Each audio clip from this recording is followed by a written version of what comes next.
mtoto wa aina gani mpaka form 4. Alihubiri 2000, nikaokoka when I was sick. Nikaoa mke bikra wakati ambapo mimi nilikuwa bomb blast. Bomb blast in terms of mzinzi tu. Asingepewa ruhusa ya kuhubiri vile nilizuiliwa juzi, hakuna singeokoka. Yaona juzi tumepanga crusade Kilifi. Tuka advertise NTV, KTN, you know the cost. Our church channel. Tukaenda tukatengeneza flyers, we printed t-shirts in terms of millions. We presented a letter of request to be permitted to conduct crusade. The OCS went to the OCPD, the OCPD to the county commandant, county commandant to regional commandant, through our lawyers, is one of them. They said, I think the letter is here, nitaitafuta tu. Akasema, because mumetupa a very short period of time, 72 hours, na wewe crusade zako huwa zinabeba zaidi ya 70,000 people, please give us more time. I think it is here. This is the original, kwa hivyo sitakupatia. Wasije wakanitafuta baadaye waseme ilete na nilikuachia. So photocopy. Najua wakijua tu waache. So wakatuambia, inasema, we were unable to issue you with a permit due to the fact that the notice issued was too short. That was the fact. Too short for our preparations and action considering the large number of people anticipated to attend, that is 70,000 in number. We were unable to make the necessary security arrangements to facilitate a smooth event. Thus, we are advising you to plan and hold the same event from 4th October. Remember, the request was 23rd of September. 4th October. Hivyo tumesuspend ibada zetu zote, tunaenda crusade. Na unaambiwa on Saturday, kwamba unaambiwa on Tuesday, kesho uende crusade, na umeitangaza kwa TV. Hiyo tukaachana nayo, tukafuata hii. Wakaturuhusu mpaka a day to that day tulikuwa na wao. I visited the county commissioner in person. He promised me they are going to provide security in person. He invited me. Then the county commandant promised that. Tulipeana chakula worth more than 3 million, if I'm not wrong. Maybe I can be corrected. Tukichanganya pamoja na cost, transport and whatever. Day 1 tukafanya crusade. Day 2 nikaambiwa, Pastor, simu imetoka juu kutoka kwa President na CS, Cabinet Secretary wa Internal Security. They have been monitoring you. Point of order, Chair. Yes. I would like to intervene on that because if the witness cannot substantiate a presidential call and a cabinet minister's call, then he needs to withdraw. Point of order, Chair. Yes, Madam Vice Chair, since this is an inquiry, the pastor is allowed by law and the standing orders of this House for him to reveal that information. If the minister feels he can come and defend himself, then he can come and do it. Okay, yes, Yes, Chair. yes, David, David, you are calling. David, let David have the floor. I give Okay, sorry. Thank you for Chairman for allowing a friend of the committee to hold his horses. What I want to say through the chair, Evangelist Ezekiel must be able to put it bare and raw as it is. So that we don't have a country run through phone calls. When a letter is written to the police of an intended meeting, a response should be written to Ezekiel through writing. By phone call, they have to put it in writing. And that is why his explanation is valid. It is upon this committee, if need be, now to invite those who are misusing the tools of power to gag the freedom of worship and intimidate the men of God, equally to put it bare. Probably if it were a security threat, if it was radicalism, they must put it here so that as we write our report based on the assignment given by Senate, we must defend our space. Thank you, Chair. Thank you. Senator Cherargei, then I'll thank give you, you Chair. Senator All of us are members of Senate. I don't know what is wrong, but anyway, that's a story for another day. Chair, mine, if you look at the Constitution, the decisions of the President should be in writing. So dragging the name of the President is unfair, because this is where we move from the previous. So my advice maybe to the witness is, if there any written feedback from the people who denied him to all that crusade, he can table before the committee, number one, or he uses allegedly or niliambiwa, so that for benefit of all of us, because we are trying to establish what really happened. And we know many people would say so and so has called me. Even you as the chair, you can say the speaker has called me.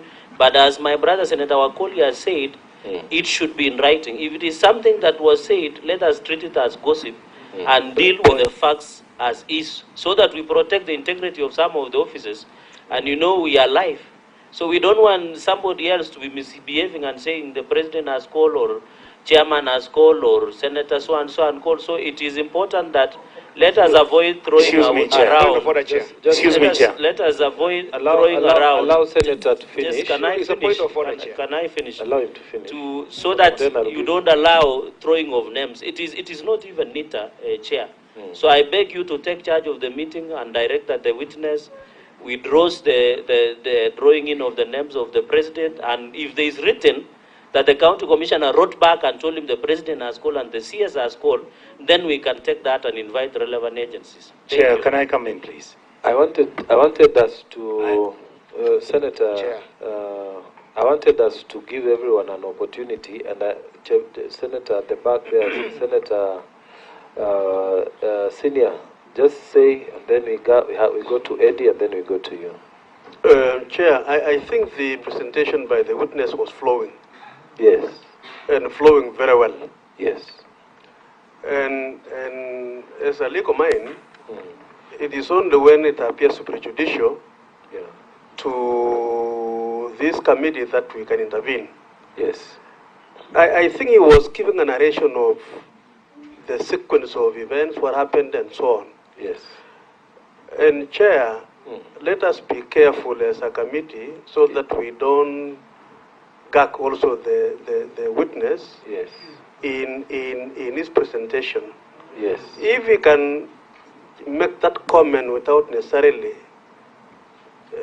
putting it in a manner that will actually is prejudicial to an office or to somebody, to me it will be okay. And Chair, this investigation will not be complete minus a whole chapter by this witness here. So as our chair, I think we need to balance between the adding of value to our investigations and the rules and the procedures that we apply in the House. Yes. So I think that as long as we are within the framework of our mandate, I think it is still in order, Chair. Senator Eddie and then Senator Senior there. Chair, I just wanted to seek your guidance. Yes. Under standing order number 200. Standing order 200. Yes. You know, just read it out, maybe, or yes. It's just about our tradition of the commission of our committees, the select committees. Yes. And we do know that we have had these select committees, created in Parliament, in the House, and with very clear composition and mandate sometimes. Yes. And I know that this committee has got a responsibility to report to the House. Yes. On the basis of these findings. Correct. Now, I do also understand that the standing orders allow for friends of the committees, especially senators, to be able to participate in this proceedings. Yes. But I am just seeking your indulgence as a chair. That in an event where we have got sometimes as many as friends of the committee that might come, Yes. will it be prohibitive to the work of the committee so that we don't open up more debates so that the effect of the committee can be attained such that is there a limitation to what the friends of the committee can be able to engage in? Because I'm just seeing a situation whereby if this seems like a very serious issue that has got a lot of interest, and we might have a lot of friends of the committee.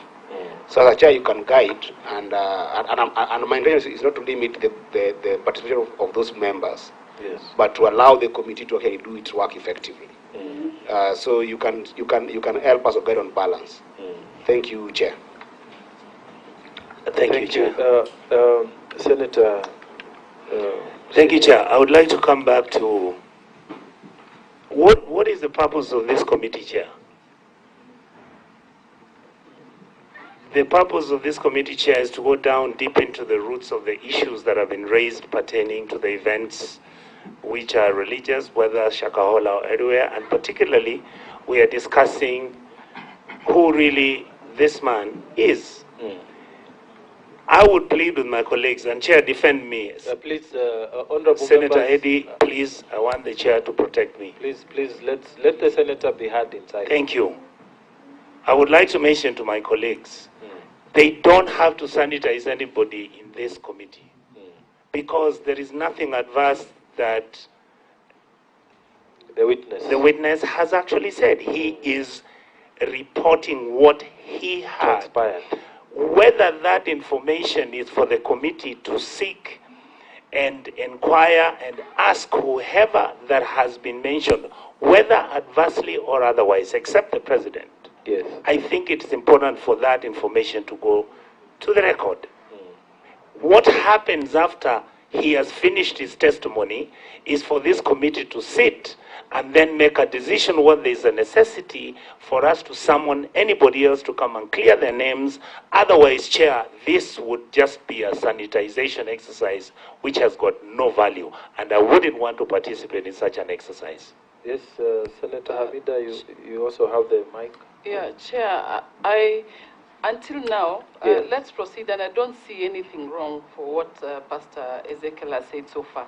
And maybe it's also another opportunity, maybe for others to know that people have been using the president's name. So this is, he wants to let it be open and very clear. Let him speak his heart out. I mean, that's what he came to do. So we need to understand, and I think what Senator Onyonka has said, we are the ones at least who are able to actually decide which information to pick and which one to leave. Asante. Okay, before I give guidance, let me recognize a member of the National Assembly. Mheshimiwa, just put your name on record. You're also our friend. Good afternoon. My name is Honorable Habari, Member of Parliament, Tigania East. I'm a friend of this committee. Thank you very much. Just a moment. Yes. Sababu yangu ya kuja hapa, nimeona kwa TV ya kwamba ukiendelea mambo. Yes. Nikamwona Karibu opeta pale, ilimpa 1.7 million, akablock simu yangu. Karibu opeta. Na hapa mbele ya Mwenyezi Mungu. So kutoka siku nimepatia pesa pale Equity Bank. Okay, that is na natoka na nje. So I think that is beyond the mandate of this committee. I think it's beyond the mandate of this committee.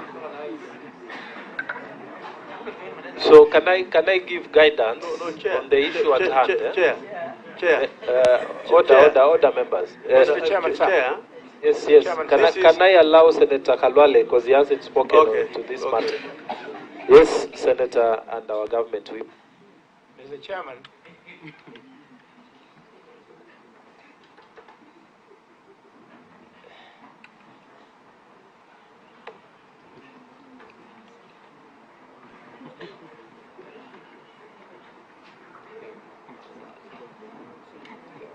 Okay, Senator Khalwale, you have the floor.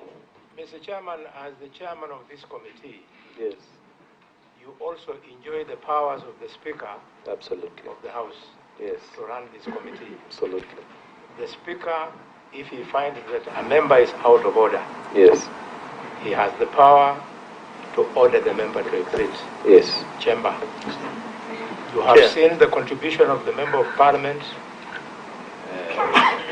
who is not even a member of the Senate. Correct. Is completely out of order. Yes. I request that he be escorted out of the chamber so that we can proceed with this very important. Okay, let me just give guidance on the two issues at hand. But Chair, I thought... sorry. I Yeah, you had requested. Yeah, you had requested. Chair, I had said earlier that this is a very serious session. And yes. And what has been raised by my neighbor here, yeah, is an issue, Chair, which should not be part of the proceedings. Yes. And I think you need in your ruling, yes, or your guidance to ensure that what is being discussed is not part of our record. Yes. Those are matters, Mr. Speaker, in my view, yes, as he rightly said, will be dealt with it outside yes, this house. yes. And I think you need to give the direction so that any engagement will be done by those parties outside this environment. Because, yes, Mr. Chair, we are losing on time. Yes. We are losing on the flow of the witness. And yet, Mr. Speaker, we are dealing with a very, serious matter that you already giving directions. So I think it should not be part of our record. Okay. So there are two issues on the table. Can I ask the table to be cleared? Tafadhali.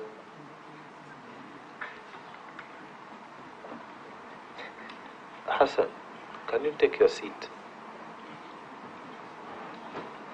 There are two issues that we need to give directions on.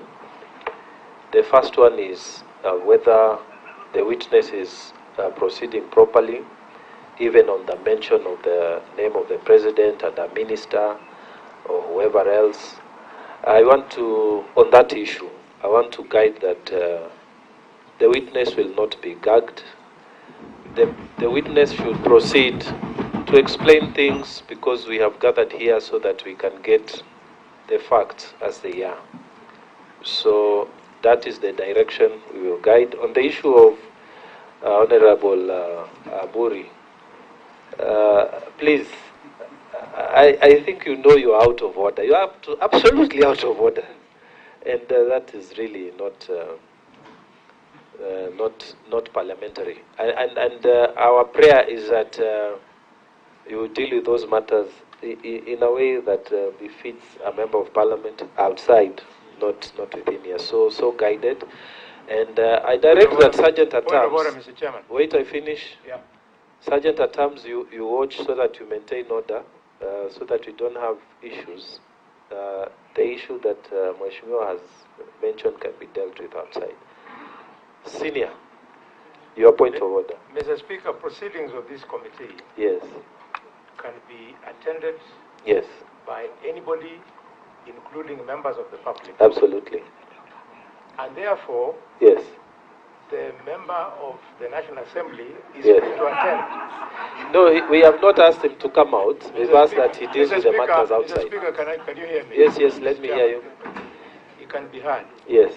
But a member of either house, yes, cannot address the other house. Yes. So, it is out of order for Honorable Mpuri to address the Senate. It's out of order. Yes. I understand that, and we have requested Speaker, him. Could you then rule that all the utterances he made, yes, be expunged from the record of the House? Hansard, can you capture this? I saw direct that all the utterances by his honorable member for Tigania West, was it? East, be expunged from the record. Okay, let's make progress. Chair. Yes. Utterances and actions. They are repugnant and parliamentary. They must all be expunged. How can you expunge a movement? If it has been captured by video, everything related to the honorable member. Okay. Thank you. So ordered. Answered, so ordered. Can we continue now? Let's make progress, honorable members. We have not started, interacting. I think you are about to finish, Evangelist. So just proceed. You are at the point that you got a phone call. Yes, thank you, Honorable Chair, for granting me this permission. A point of correction to anybody who misunderstood what I said. I said when I asked, because from the altar during the crusade, when I stepped down, I was told by the OCPD, you are being, it's not written, you are being monitored at Jogo House. Yes. So there are things that have happened, yes, and you are not allowed to proceed with the crusade. So that is in day 2? Yes, that was day 2. So did you hold the whole thing, or it happened the night before the crusade? As a law-abiding citizen, you have to cancel, because this is a police officer who is mandated to grant you a letter of permission or to cancel it. So I told them, I think if I don't receive a letter, I will proceed with the crusade tomorrow. Okay. So they were speaking to you the night before? Yes. The night before day 2? I've just come from the altar. I mean, day 1, I'm in the car. Okay. And they told me that is the reason, and you are supposed to switch the TV off. Okay. Through the chair, would you repeat and give us the OCPD in terms of which OCPD, which station was it? Kilifi. Okay, just because I was in Kilifi. Then I sent my lawyers. Yes. Point because of order, the following Chair. day. Point of order. Point of order. Pastor Ezekiel, please mention the name in full of that OCPD, because it's important for the record. OCPD Kilifi. Minor, I can remember the name Minor. That's okay if he just gives the title. We'll find it. Because I think just even... continue. Make progress. Thank you, sir. Then I said, okay, I'm going to abide by that. Yes. The following day, because I will repeat something that honorable members have said. Yes. There are people who misuse those who are their seniors. They misuse their names. Yes. When they want to do something to somebody. Yes. And I really respect my president, His Excellency. Yes. And the presidency. Yes. Because anyone who does not respect the leader does not deserve to be a leader. Yes. So immediately I heard this, and when I sent the lawyer, and he was told that, and upon further investigation, it was not so. The president was nowhere in that phone, not even the CS. That's why they interjected me before I completed. Yes. And I said, why should they mention the president and misuse the presidency? Yes. This is the highest office in the land. Yes. When you want to do something to somebody, don't do such a thing to tarnish the name of the person elected by millions of people. Yes. And maybe another person tomorrow might face the same challenges and be told it is the honorable chair that has made this decision while you are not even aware. Yes. And to make matters worse, the following day, before I woke up, 2 OCPDs were in my compound. Yes. Where I sleep. Yes. With a letter that because of security reasons, the crusade has been cancelled. Yes. What transpired, even to date, never disclosed. Yes. But I remember when the OCPD was talking to me 3 days later, even our instruments are still on the ground to now, this time. And we are still paying for the ground because we are requesting for the permission for the crusade. Only that.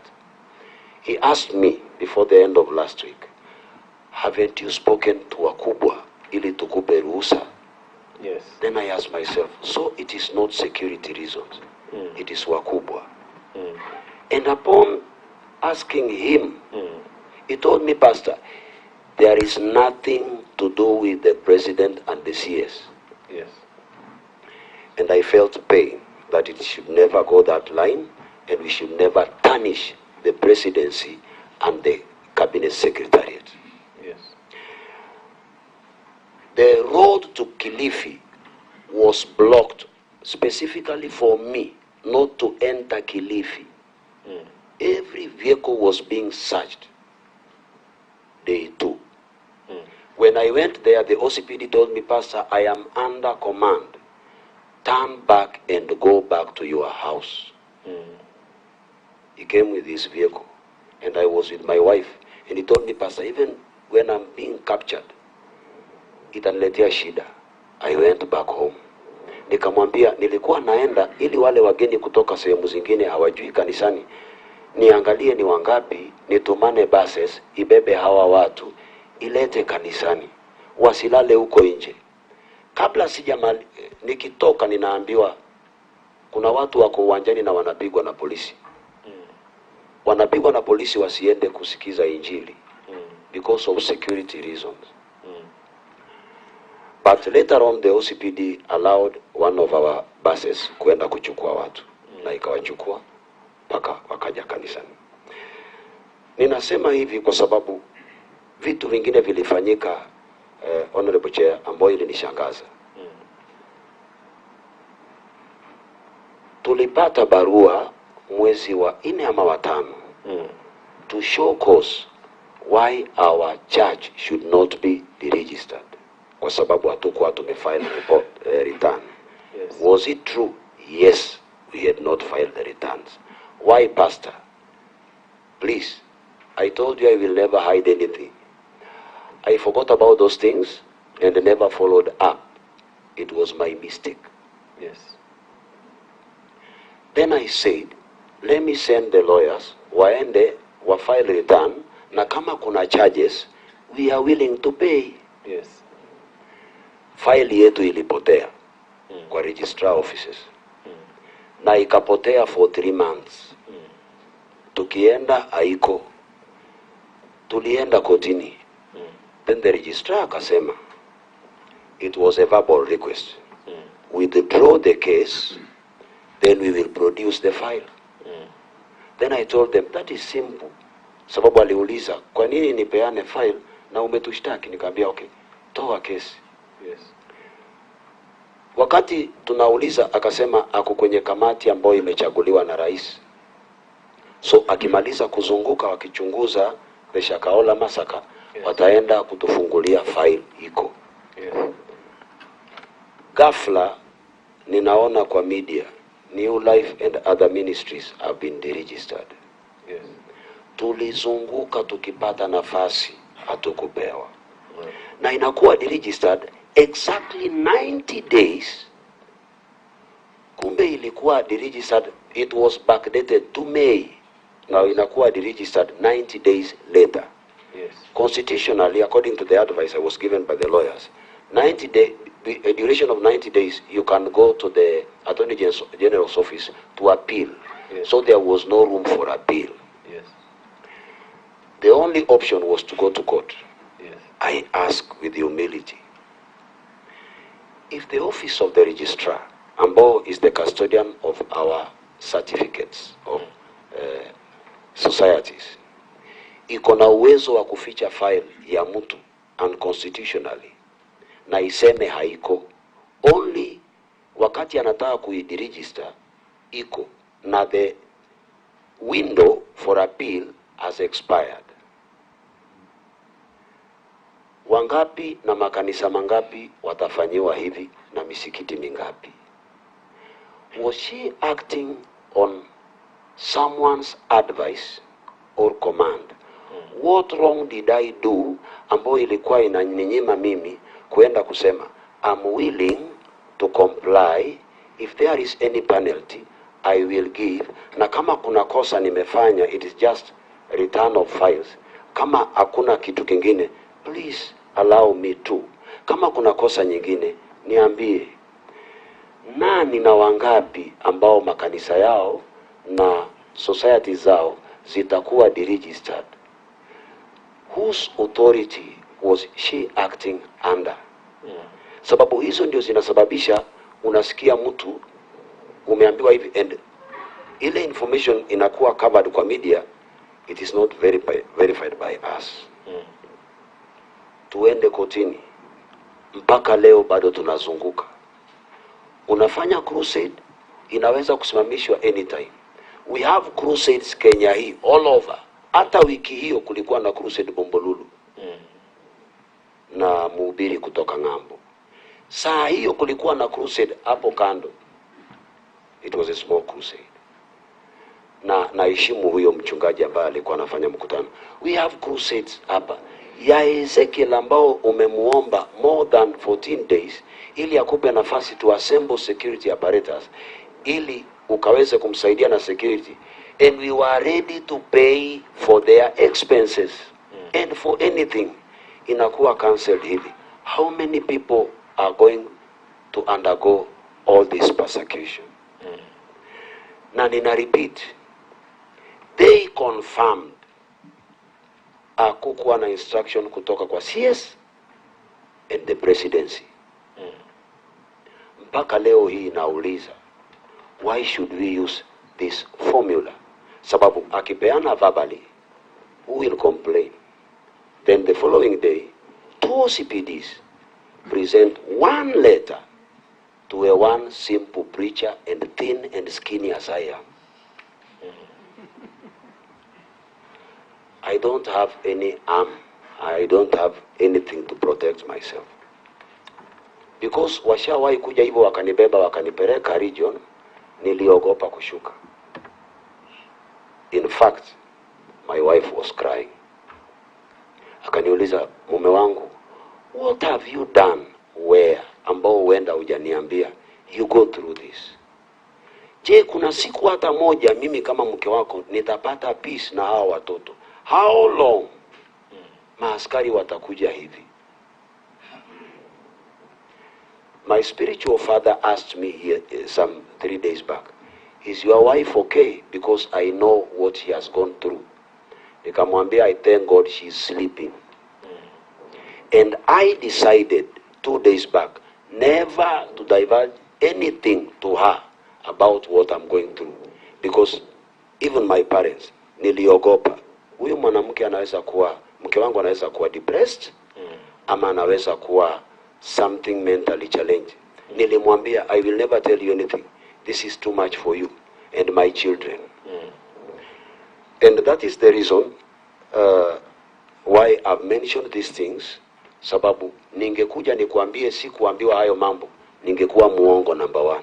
Na nilisema I will pour my heart out, ili mtu asidanganye na jina lako na jina la yule na jina la our fathers here in leadership.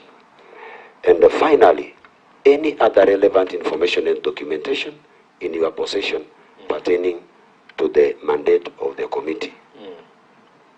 I've not inquired either from them or anybody the mandate of the committee. Ombi langu. After this, you will make a decision. I am Ezekiel. And maybe we might look at Ezekiel, and the decision might be binding for all religious organizations. You asked me to tell the truth.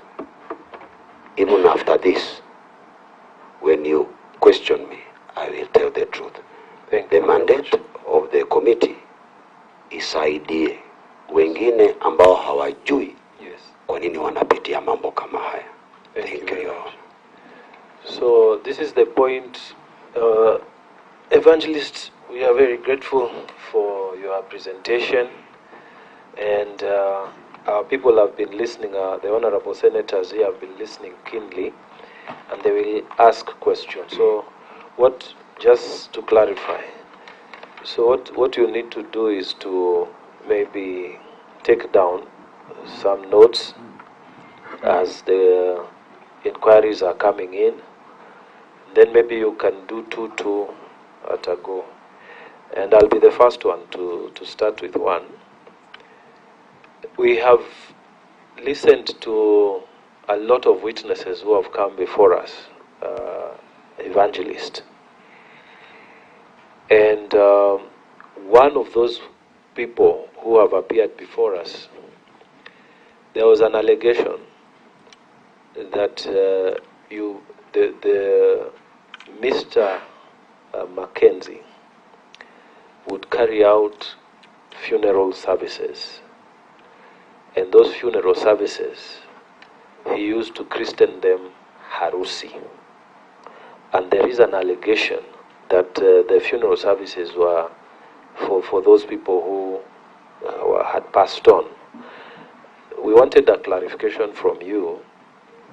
Is it true that you used to attend those funeral services and perform rites, the last rites? And this, according to the information, it used to happen on Mondays. So we want to hear from you what this is about. And then there were also witnesses who have come before us here, important church organizations.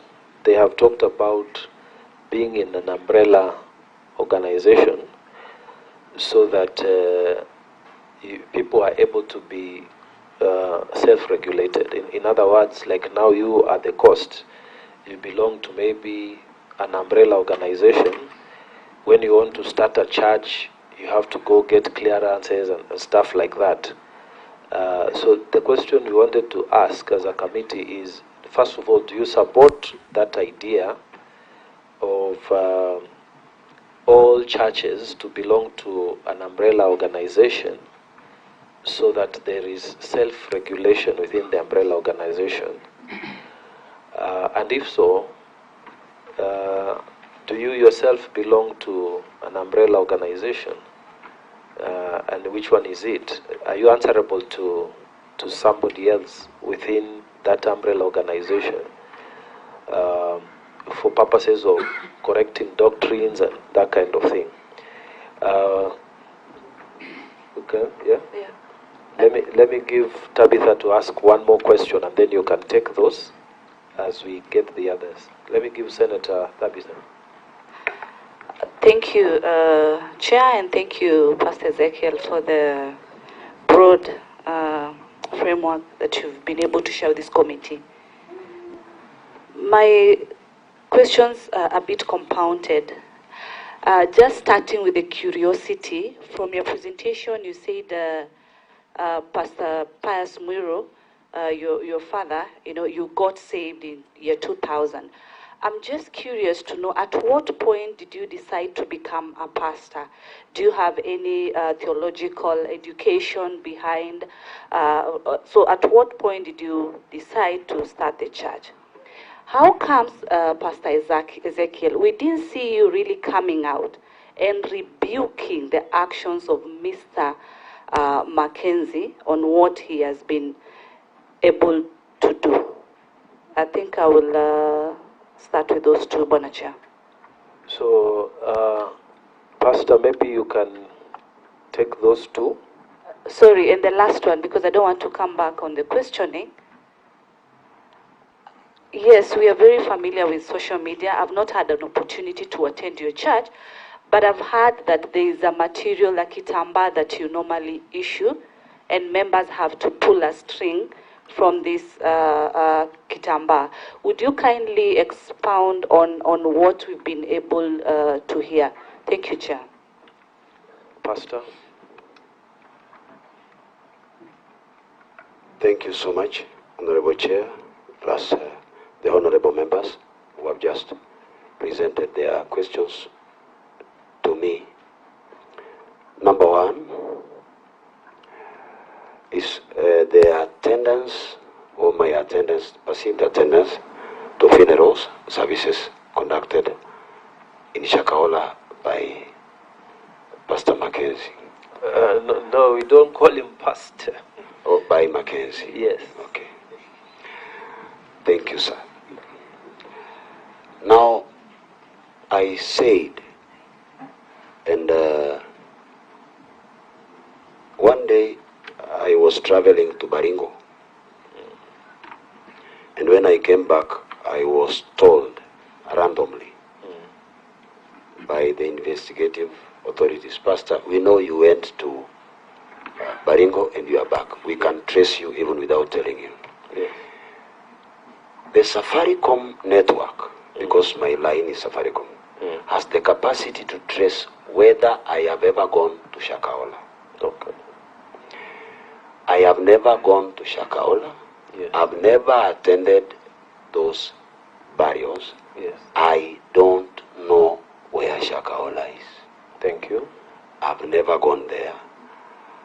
Apart from the TV issue that I indicated, that I went to that church, yes, to get a TV station, and yes, I never entered the premises. Yes. When he was in Malindi, I've never met Mackenzie anywhere. Okay. So Go concerning to the weddings, yeah, I'm hearing them now for the first time. okay.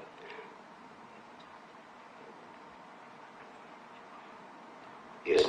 Yes. He's just reminding me that the church that I went to is in Malindi, not in SHAKAHOLA. Okay. That I've just put. That Correct. apart from inquiring about the TV when he was in Malindi, not in SHAKAHOLA. I've never gone to SHAKAHOLA. I don't know where it is. Okay. Number 2, supporting umbrella bodies. Yes. Whether I'm one, I do. And my father, spiritual father, can attest to that. I once approached him and told him that I've been preaching as a son for a very long time. Yeah. Please, if I can join your umbrella body, that you are also a member. He told me it is okay. And even now that we are facing these issues, it is very important. Yes. Because these umbrella bodies can regulate, they become like the circles of Matatu, and I'm sorry to use that. Because if you want to trace a pastor, you can go to the leader of the umbrella body, yes, and ask them, what are your doctrines when you allowed this pastor to join your body? So it is very important for the checks and balances. And I would want, even if it could be processed today, because I had approached him, even if my the finalization of my process could be done even today, it is very important, because we have a country and the people to protect, and those people are governed by the government, mandated by God and the votes of the people. Okay. Number 3, yes, asked by the Honorable Deputy Chair, the theological aspect of it, and if I have any certificate in theology, and when I started preaching, yes, I've never stepped on any theological door. yes, God called me, and He guided me for a long period of time, since 2013, if I'm not wrong, to 2023, seeking spiritual guidance. Even when I was going to Kasarani, I told him, I will never step on that altar until you tell me if I'm doing something wrong or right. He told me, okay, wait. I started my crusade late because I was waiting for his guidance. If you trace our crusades, you will never miss Bishop Pius Mweru. Why do I move with him? He's more senior to me. I wanted his guidance. Please tell me whether I'm wrong or right. And he told me, if you want to check yourself, preach live. And when you find the opportunity to go to college for theology, take good use of that opportunity. He advised me. But I have not done that. Why, Pastor? I've been following the way he guides me, and if because I have information, I don't want to rely on that, that we have several of our fathers who are preaching and they are doing what is good and they have never gone to theological colleges. Correct. If I will say that they are bad people because they have never gone to theological colleges, I'm going to criminalize the gospel. In the gospel, and I don't want to use this to defend myself, the Bible says, they asked, isn't this the son of a carpenter? And we have records, he never went to school. Which school? Theological school. Who are they referring to? Jesus. The first miracle in the Bible was performed by non-theological people, Peter and James. And when they searched, they said, these people are not learned. What makes them perform this? They were with Jesus.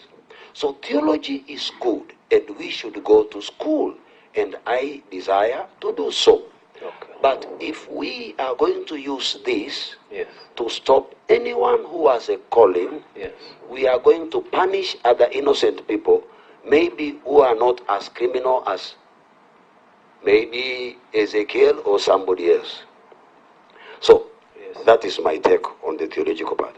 Honorable members, yes, Senator. I wanted to give Senator... Excuse me, Chair, he has not finished responding. You have not finished? No, he has not. Okay. Why didn't you correct or talk about or rebuke what is or was done by Mackenzie? I came to know about this on TV and got arrested because I wanted to buy a TV channel from him. The next day, the same day, I was in police cell, Makupa. Following day, I was in Kilindini for 7 days. From that, the court allowed me to be out on one condition. Never say anything about this issue.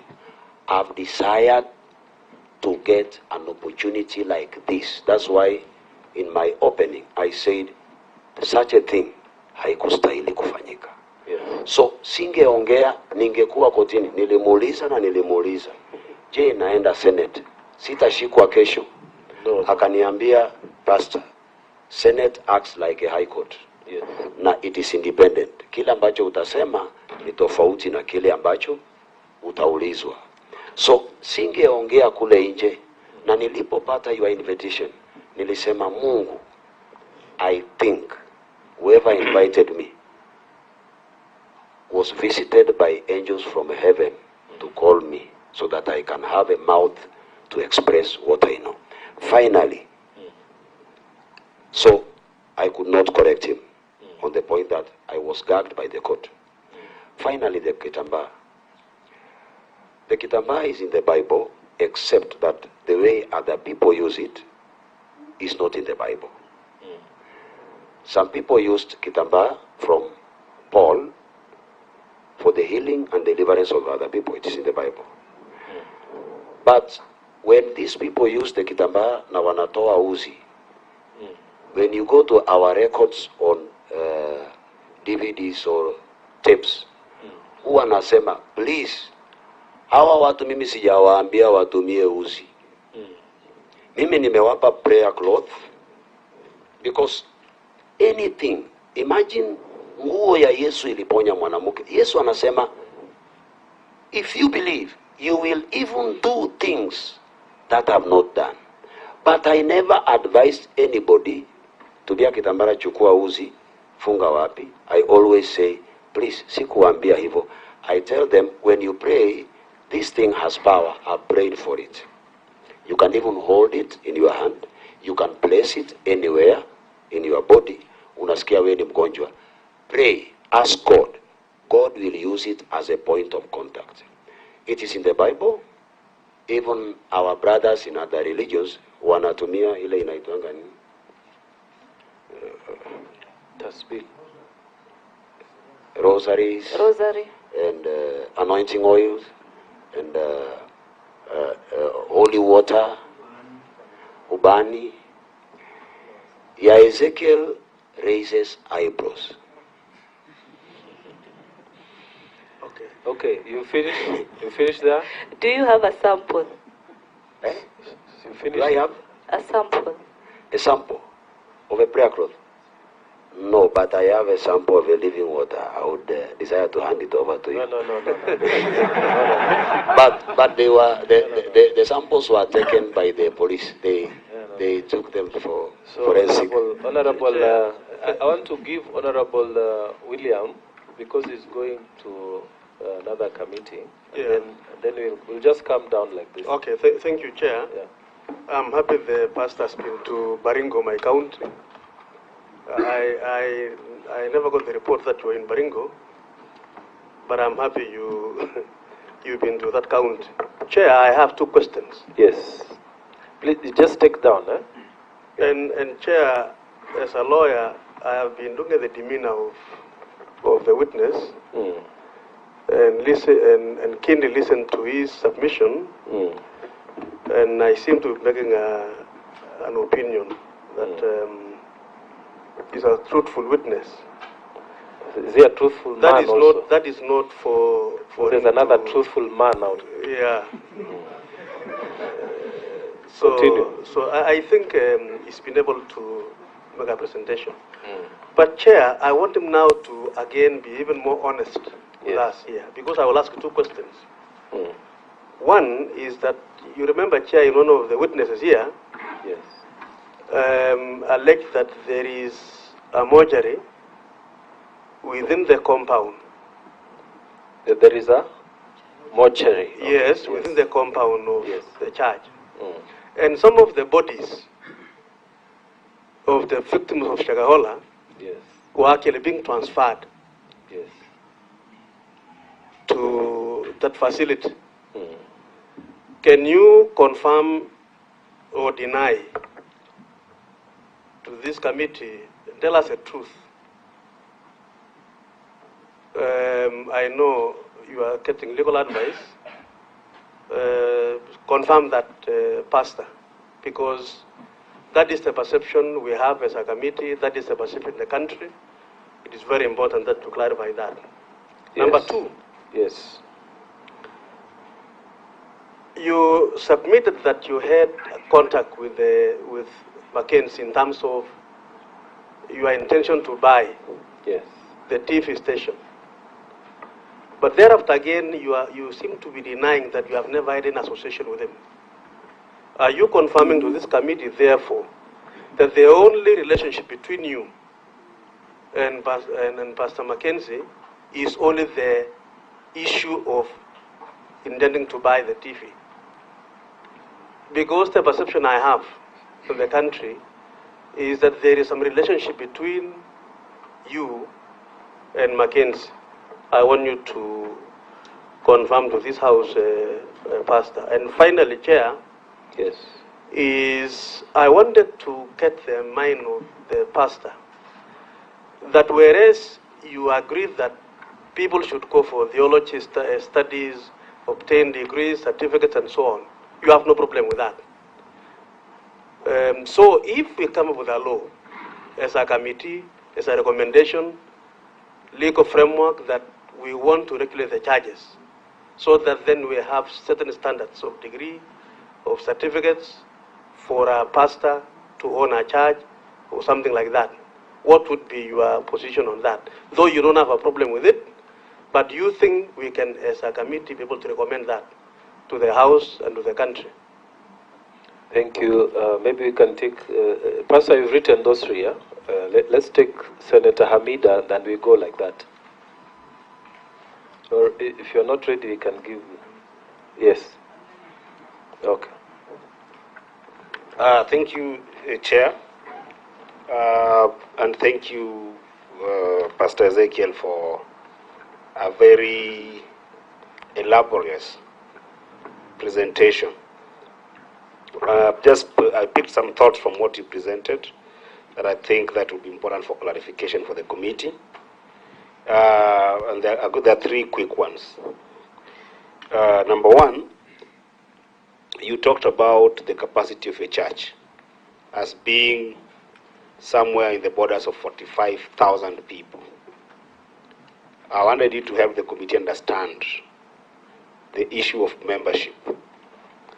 Are all your worshippers members of your church or not? And if they are members, what is the membership process? How does a worshipper become a member of your church? Number two, you really talked very nicely about leadership in the country and recognize a lot of issues around governance, which is very profound. I want you to let the committee understand whether you personally are affiliated to any political party. And if not affiliated to any political party, are you affiliated to any political people, either as members of your church or not? Point of order, Mr. Did I hear point of order? Yes. Yeah. Without, of course, appearing to gag my friend here. Yes. Was that question about is political association chair relevant? I want you to rule on that. With a lot of respect, Honorable, Senator, maybe that's not within the mandate of our discussions. What I would request is, Pastor, you don't have to answer that one, but answer the other questions that have preceded. Thank you. Chair, I thought the point of order was on the matter of relevance, which is, I think, point of order 101. I think, given that I was listening to the witness, and the witness did bring issues that sparked debate in the committee that did affect the leadership of this country, that did talk about issues of political nature. And that's why I'm just asking a very simple question, whether he is also politically aligned. And I don't think that, and the reason I'm asking for that. Senator, Chair, could I help Senator Eddie? Let's not go that way. Chair, if Senator Eddie will allow me. Thank you, Eddie. Senator Richard. I think what Eddie is... Senator Richard. Yes, sir. I beg you, let the witness, let's not go around this. Let him have the floor, and then we make progress. Because after he finishes, we want Senator Hamida, we want, and then we want you, we finish. Chair, the matter is relevant. Actually, I wanted to shape his question instead of him asking him whether he belongs to any political I have party. ruled. Oh, you did? I have. Oh, sorry. So let's just go that way. So, I think, Chair, being a member of the committee, yes, any question that I ask, sir, you have the choice of not responding to them or responding to them. I'm just asking, just in case it could help you to frame any other conversation. That's the same way as membership. So the last question. Senator Eddie. Yes. Let's not have argument. Okay, finish your last question. Yeah, my last question is also a perception that is akin to what Senator Cheptuno alluded to, which is the question of the mortuary. But for me, I wanted to ask the question of, are there any people within your premises in the church who have fallen sick and are held in your church or otherwise? And if they aren't, if people happen, because you say that people come from far and wide in your church, if people come to your church and they happen to have fallen sick, what happens to them? Are they advised to go to the hospital? Are they sent back? Or are they held in your church? I think those are my questions, Chair. Thank you, sir. Evangelists. Thank you, Honorable Chair, for the opportunity. About the issue of mortuary, I will answer for both. Okay. The two of them. The issue of mortuary was raised by the media. I think when they saw one of the structures in the compound that belongs to I will call it powerhouse. It is where we have our transformer. Okay. We built it for the safety of the transformer. And when this issue was raised, I told him, take the media live throughout New Life compound. And specifically, the media that pointed out on that issue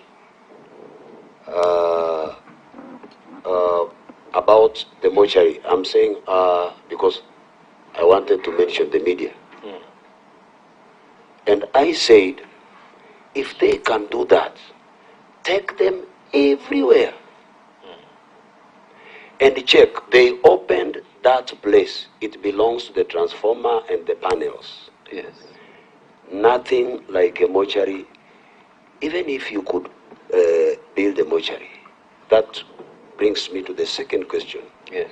These people come from far and wide. How can you lie to someone from UK, to all these dead sister in that perceived mortuary? Another one from Rongai, another one from Kiambu, another one from Garissa. How? Because these people don't stay around. Yes. So we don't have one. And even again now, I would advise, let us take the media to that place to check and verify. Okay. And I think this one has happened because when we invited the investigative authorities, that is the appointed committees, even the one appointed by the president, to come and verify these things, they never shown up. Okay. So we don't have a mortuary, and I don't think it can be there. Next question. And we will show that in the video. I pray that isipuuzwe, huenda itafungua macho ya mengi ambao sijasema. Yes. It is there in the video where it is. Yes, I will show that. So, number 2. Yes. Do you hold sick people? We don't allow sick people in the church without their representatives. That is a rule. Even on air, we put it on air. When a sick person comes, who is sick? Yes. Sick, I mean, anakuwa na tatizo hata ya kutembea. We advise that person, sababu uwezi jua huyu mtu ataishi muda gani hapa ama atakufa saa ngapi, to go to the hospital. Sababu we cannot accept this person na hana mtu. What if anything happens to him? Utafanyaje? Utaambia nani? So we don't allow that in our church. There is a mortuary, Pastor Mavueni Center, ukienda Mbogolo. And this mortuary haina hospitali. And I think this is the reason why people connected me to the mortuary. One day I said, how can one build a mortuary minus even a clinic? Is it business or it is for the safe custody of the dead? Sababu iko mahali ambapo ni black spot. If in any case, God forbid, there is an accident, kabla hajawekwa kwa hii mortuary, si ungeweka hata ka clinic ya first aid kuokoa huyu mtu kabla hujamweka hapa. Sababu kama hakuna hata first aid kit, what is the message being portrayed? Hiyo kitu iliniletea hizi shida. It is in the YouTube. Labda kama wame pull down, somebody said, kama anatuharibia biashara tutamuonyesha. Hiyo kanisa itakuwa hapo. Okay. So you answered the issue of the mortuary. Go to the next so that we make progress. Thank you, sir. There are all these other senators waiting to ask you questions. Do I have any other relationship na Mackenzie? Ama ni hiyo TV? TV.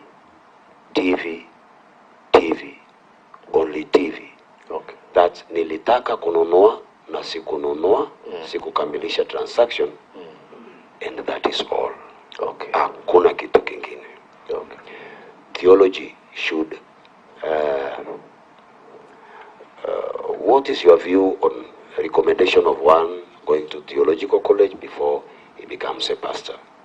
My view is this. If one wants to become a pastor, and the theological is knowledge is as important as we know, Yes. anaweza kupewa ruhusa awe pastor, lakini he be or she be given an opportunity and the time aende asomee, sababu inaweza kuwa online. Isije ikawa kitu ambacho kitamwambia don't, so that in the process anahubiri, anaweza kuenda kusoma jioni akarudi na apewe muda. Unaweza kufungua kanisa, lakini you must submit kwamba utasomea hii theolojia kwa muda fulani, ili isije ikawa ni njia ya huyu akitaka kuzuia huyu, anajua huyu hajawahi kanyaga theolojia, hii kanisa nitaifunga tu. Mwangi hajawahi enda theolojia, pull it down. So ombi langu ni kwamba hata kama anaanza through the umbrella, awe advised na the umbrella body na apewe muda, and the umbrella body is submit kwa the government, this is our member, ameanzisha church, ameingia kwa hii college, ili asizuiliwe na kusiwe na misuse ya njia yote ya congregation. That is my take. And membership issue.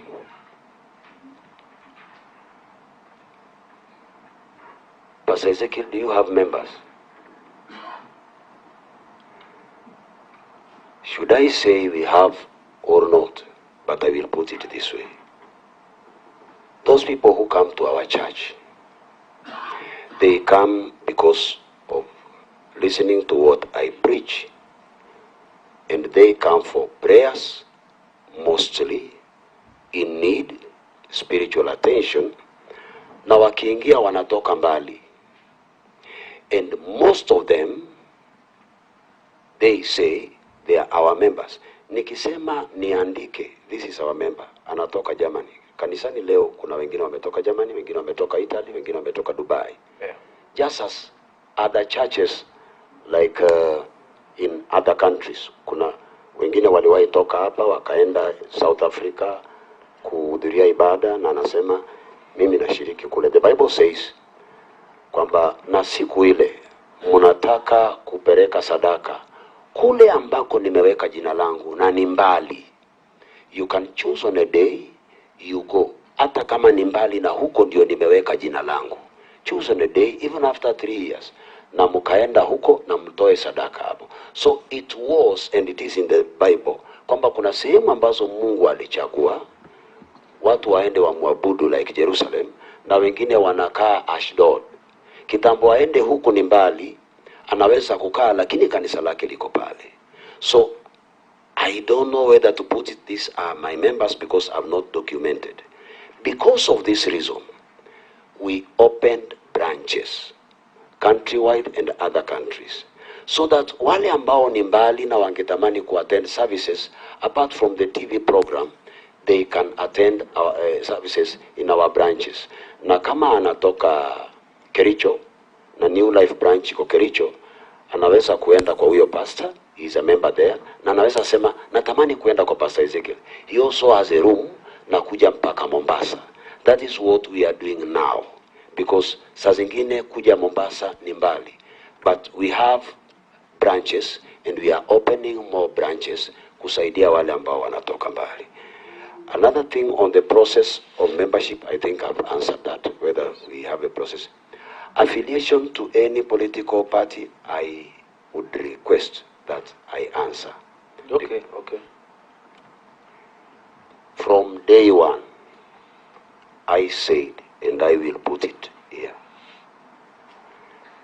God told me in a vision, never associate yourself with any political party. That is why I've never attended any political function.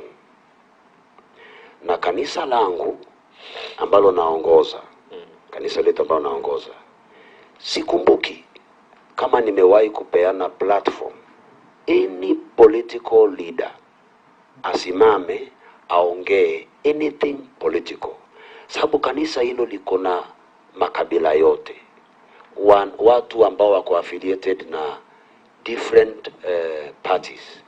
Saa zile nitasema mimi ni wa huyu na si wa huyu, yule mshirika mwingine ambao ni wa party X atanifikiriaje na nitamwambia nini? So mimi, I'm not affiliated to any political party. I've never attended any political rally organized by any political party. Na ninaomba kama ni kukosea, naomba wanisamehe, kwa sababu to mix politics with God's work, utaambia watu nini? When the country is burning, people run to the church. Na kama nilisema, huyu ambaye ana aspire to be a governor ni wangu, waende wapigane huko members. Sasa wanakuja kutafuta counseling, the two governors. Yule mwingine ambao nilimuoposa atakuja kweli? Na nimepeana any spiritual guidance kwa inchi? No. So I said, the last door ambao inchi ikichomeka watu wanakimbilia ni kanisa. Kile ambacho kilifanyika Kiambaa and the rest during 2007 kisiwahi rudia. You might feel, Pastor, you are wrong for not to be affiliated. I learned from 2007.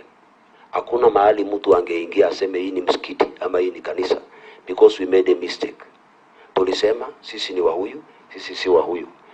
Nobody respected the church. So mimi ninakaa hivi. That is why hata nipitie haya, hautasikia nimepigia kiongozi fulani simu ambao is a political leader ani okoe. Sawa. Na hajawahi tokea. So mimi, I'm not affiliated to that. So and, that's okay. Is there another? Yes, there is. Okay. Very fast. I'll do that very fast. Am I affiliated to any political leader or person who is related to me in the church? In my church, ukiangalia records zangu, hakuna kiti kimekuwa designated hii ni political leader who is a member, akija akae hapa mbele ama akae kule. Yeyote anayekuja anakuja service. Awe political leader gani, awe political leader, labda nimeambiwa na maybe because of respect and honor. The president is coming, the governor is coming, and they say weka kiti chake hapa for security reasons. That one I will do, because wakati ambapo rais, governor, senator anakuja na umepewa advice na the security department weka kiti hapa, siwezi kudespise hiyo, nitakuja kufanya. Lakini sijui kama niko na member yote ambao is a political leader. I don't know. So I'm not affiliated to anyone, not to any party. Asante. Mheshimiwa David, and then Mheshimiwa sorry. Nimeomba tu niseme, yes. Wanasema wanawake kwanza lakini wanaume mbele. Point of order. Bwana Speaker, simpatii hiyo nafasi, hiyo imenigusa, and I'll continue. Thank you very much. David. Wacha nimpe nafasi. Najua na moyo mweupe kama pamba. Asante Mheshimiwa Mhubiri Ezekiel. Langu ni kuuliza uhusiano wako uko vipi kati yako na idara ya polisi? Msimamo wako ni upi, hususan ulinzi ambao watumishi wa Mungu hupata kutokana na askari jeshi wa nchi ya Kenya? Unaunga mkono wahubiri makasisi kulindwa na kuongozwa na askari wa nchi ya Kenya, ama umeachia ulinzi wako na hatima yako Mungu aliye hai? Jambo la pili, wale makasisi ama wahubiri ambao wako nyanjani katika kanisa lako, wao unatumia mfumo upi kuwatia msasa na kuchagua kwamba huyu amepata mwito na sauti kutoka nyikani, na pili, amehitimu kuhubiri, na ni vigezo hivi vipi mnatumia kuchagua hawa wahubiri kutoka mashinani? Asante. Okay, Senator Hamida. Thank you, Chair. Pastor Ezekiel, nimeona through your fee structure, nimeona kusema kweli umejaribu sana, na hawa ni Wakristo na Waislamu. The fee structure, looking at it, unapata check moja about 62,000, 75,000, kama ya Amin ni 48,000, ya Lilian I think almost 168,000, Athman 75 na kadhalika. So I'm just wondering, kusema kweli, and you know, apart from kama ni social media, kuwa wamekuassociate na vitu vingine apart from zile sadaka unapata. Kuassociate wewe, kwa sababu ukiangalia hii, tuseme hiyo fees labda ni ya term moja, na kuna utakuwa labda utaendelea kwa this kind of fees, hauwezi kumlipia mtu labda term moja. Lazima utaweza kuendelea nao ili waweze kukamilisha, kwa sababu hii ni fees kwa wazazi wao labda hawawezi kulipa. So I'm looking at it and saying, there was a speculation that these funds are from money laundering, organs trafficking and the rest. Sasa ukiangalia hii sadaka and the kind of money that inatumika, ndio nasema labda uwe tu clarify kama hiyo ni ukweli vile watu walikuwa nasema mambo ya organ trafficking na the rest, na kama hiyo tu ni upande wa sadaka. Lingine, kwenye board naangalia kwa board ya New Life, is there a board or committee that runs operations for your church kwa vyovyote vile? Nafikiria hilo ni swali langu tu kwa sasa, mpaka niongeze lingine. Asante bwana mwenyekiti. Asante sana. Honorable Senator, maybe we can just take yours and then we'll have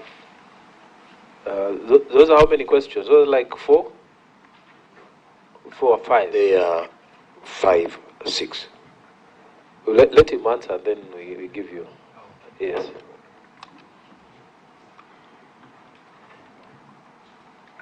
Thank you so much, Honorable Chair, for another opportunity. The relationship between me or the church leaders and the police, how should it be? Or how am I related to the police? We have a very good relationship, me and the police. And the role of the police is very important. Most of them risk their lives to provide security. And I think the church should be close to the police. One, because of the members who come to our churches. If the police is not given permission to have a good relationship with the preachers, how will the police relay information from the church to the government? Because the police is there to police, to protect even the members, citizens of that country. And the members of our churches are citizens of a country. We should have a good relationship. And apart from the few incidences that I've mentioned, I have a very good relationship with the police. I have some who are DCI. We have a very good relationship. I might be tempted to quote the one who was ferrying me, the driver, to the court during that time. Since then, he's a good friend of mine. He told me, Pastor, I'm taking you to court, but please, I'm not your investigator. after this, even if I call you, don't deny me a chance to talk to you. So he can call, Pastor, pray for me. I do. Because he did nothing wrong to me. Anyone who was investigating me did nothing wrong to me. It is their right. So we need to have a good relationship with the police.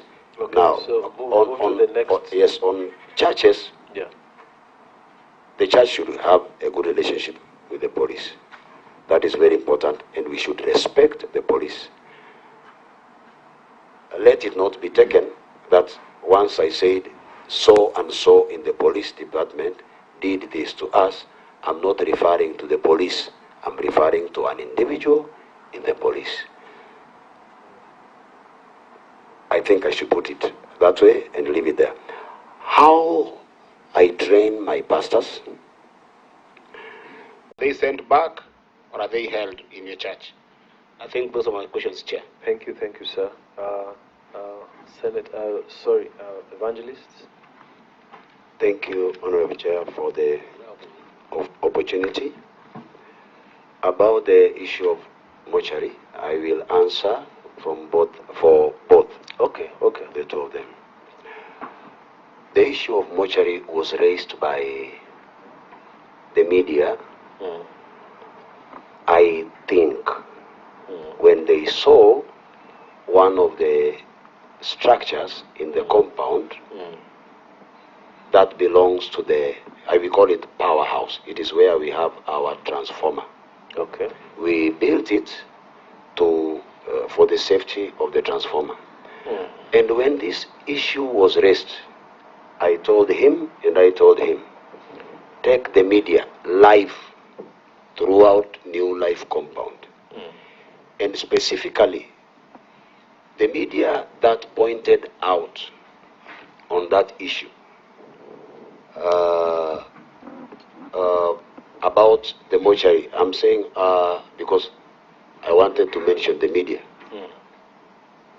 And I said, if they can do that, take them everywhere. And check, they opened that place. It belongs to the transformer and the panels. Yes. Nothing like a mortuary. Even if you could build a mortuary, that brings me to the second question. Yes. These people come from far and wide. How can you lie to someone from UK to all these dead sister in that perceived mortuary? Another one from Rongai, another one from Kiambu, another one from Garissa. How? Because these people don't stay around. So we don't have one, and even again now, I would advise, let us take the media to that place to check and verify. Okay. And I think this one has happened because when we invited the investigative authorities, that is the appointed committees, even the one appointed by the president, to come and verify these things, they never shown up. Okay. So we don't have a mortuary, and I don't think it can be there. Next question. And we will show that in the video. I pray that isipuuzwe, huenda itafungua macho ya mengi ambao sijasema. Yes. It is there in the video where it is. Yes, I will show that. So, number 2. Yes. Do you hold sick people? We don't allow sick people in the church without their representatives. That is a rule. Even on air, we put it on air. When a sick person comes, who is sick, sick, I mean, anakuwa na tatizo hata ya kutembea, we advise that person, sababu huwezi jua huyu mtu ataishi muda gani hapa ama atakufa saa ngapi, to go to the hospital. Sababu we cannot accept this person na hana mtu. What if anything happens to him? Utafanyaje? Utaambia nani? So we don't allow that in our church. There is a mortuary, Pastor Mavueni Center, ukienda Mbogolo. And this mortuary, haina hospitali.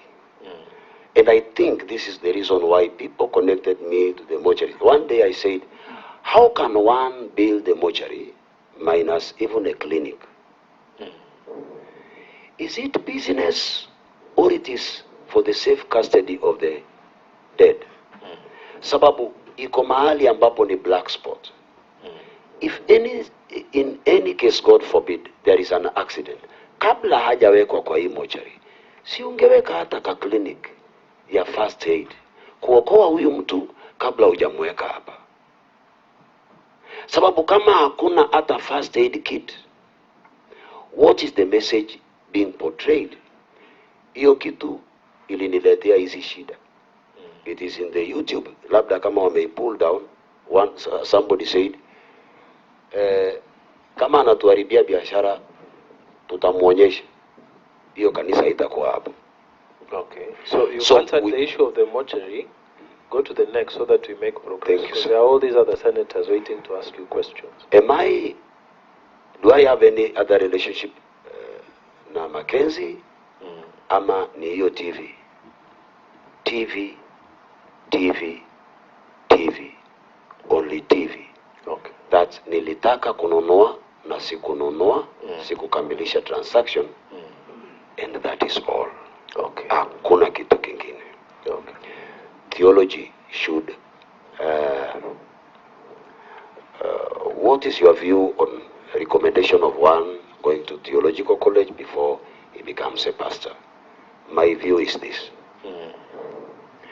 If one wants to become a pastor, and the theological is knowledge is as important as we know, yes, anaweza kupewa ruhusa awe pastor, lakini he be or she be given an opportunity and the time aende asomee, sababu inaweza kuwa online.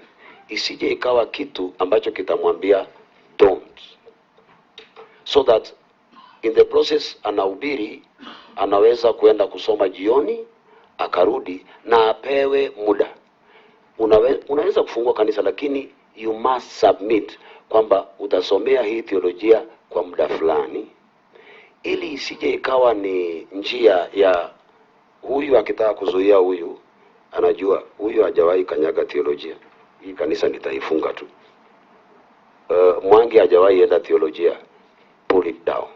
So ombi langu ni kwamba hata kama anaanza through the umbrella, awe advised na the umbrella body na apewe muda, and the umbrella body is submit kwa the government. This is our member, ameanzisha church, ameingia kwa hii college, ili asizuiliwe na kusiwe na misuse ya njia yote ya congregation.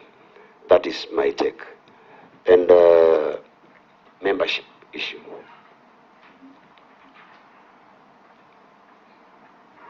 Pastor Ezekiel, do you have members?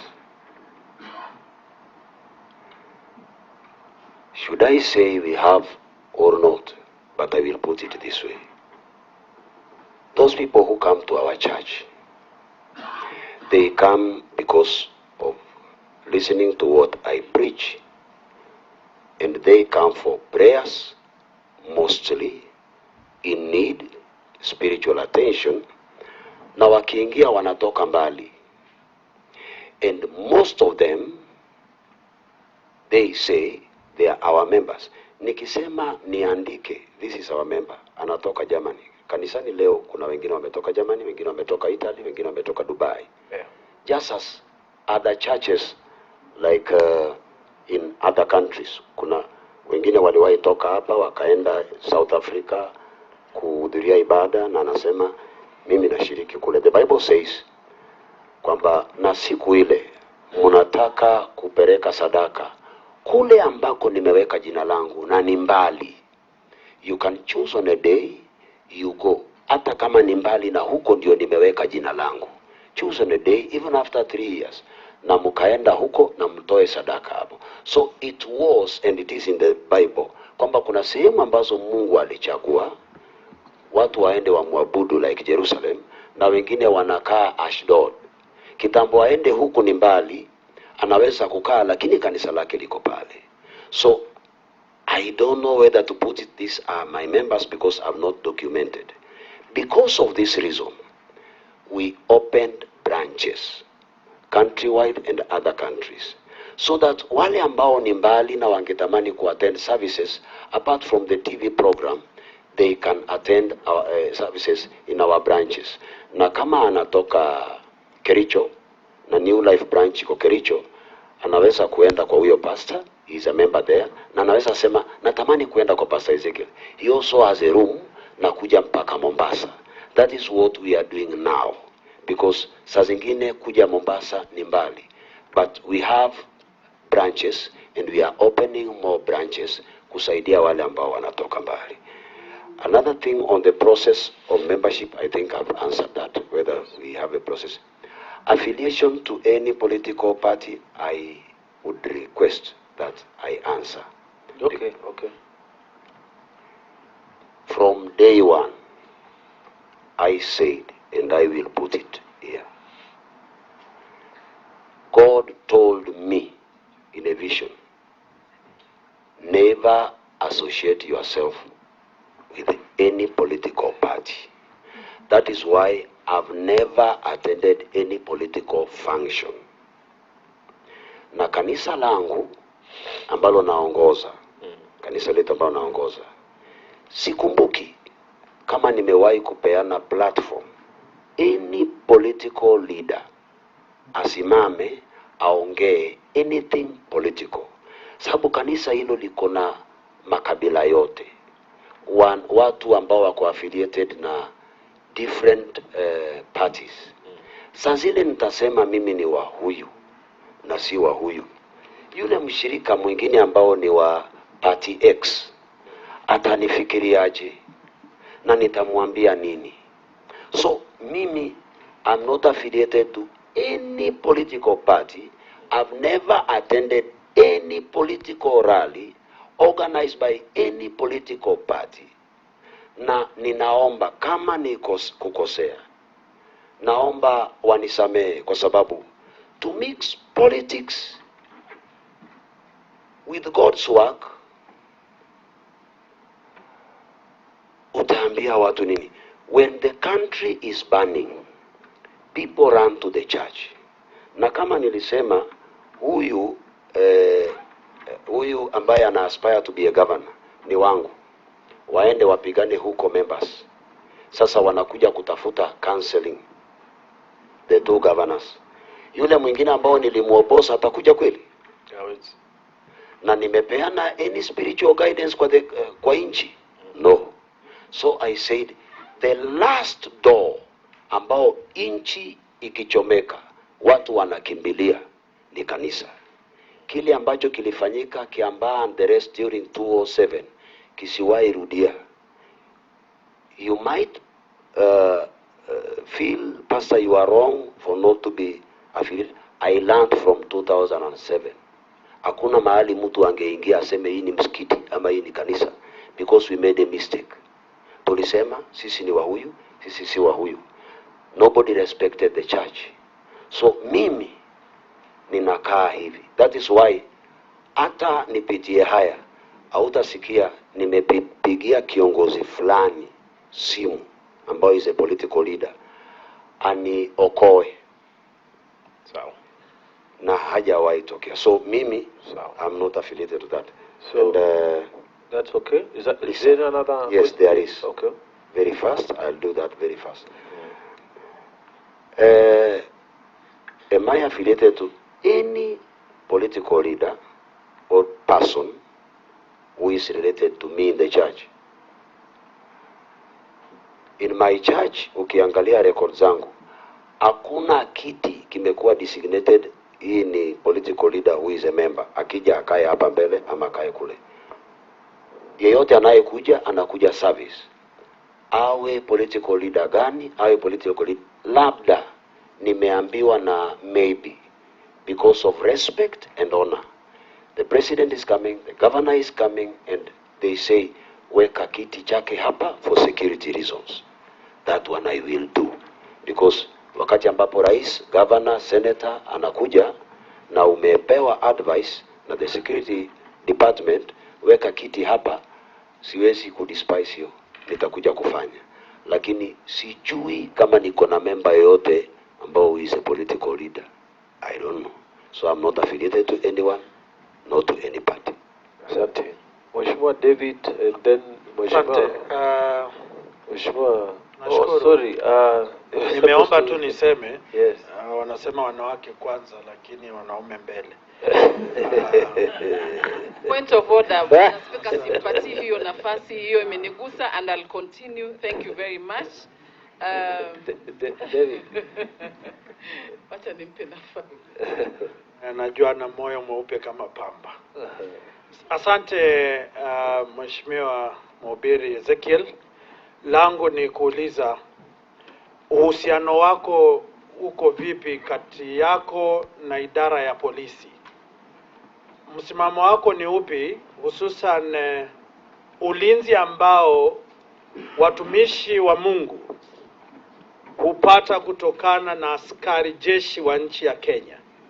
Unaunga mkono wahubiri makasisi kulindwa na kuongozwa na askari wa nchi ya Kenya, ama umeachia ulinzi wako na hatima yako Mungu aliye hai? Jambo la pili, wale makasisi ama wahubiri ambao wako nyanjani katika kanisa lako, wao unatumia mfumo upi kuwatia msasa na kuchagua kwamba huyu amepata mwito na sauti kutoka nyikani, na pili, amehitimu kuhubiri, na ni vigezo hivi vipi mnatumia kuchagua hawa wahubiri kutoka mashinani? Asante. Okay, Senator Hamida. Thank you, Chair. Pastor Ezekiel, nimeona through your fee structure, nimeona kusema kweli umejaribu sana, na hawa ni Wakristo na Waislamu. The fee structure, looking at it, unapata check moja about 62,000, 75,000, kama ya Amin ni 48,000, ya Lilian I think almost 168,000, Athman 75, na kadhalika. So I'm just wondering, kusema kweli, and you know, apart from kama ni social media, kuwa wamekuwa associate na vitu vingine apart from zile sadaka unapata. Associate wewe, kwa sababu ukiangalia hii, tuseme hiyo fees labda ni ya term moja, na kuna utakuwa labda utaendelea kwa this kind of fees, hauwezi kumlipia mtu labda term moja. Lazima utaweza kuendelea nao ili waweze kukamilisha, kwa sababu hii ni fees kwa wazazi wao labda hawawezi kulipa. So I'm looking at it and saying, there was a speculation that these funds are from money laundering, organs trafficking, and the rest. Sasa ukiangalia hii sadaka and the kind of money that inatumika, ndio nasema labda uwe tu clarify kama hiyo ni ukweli vile watu walikuwa nasema mambo ya organ trafficking na the rest, na kama hiyo tu ni upande wa sadaka.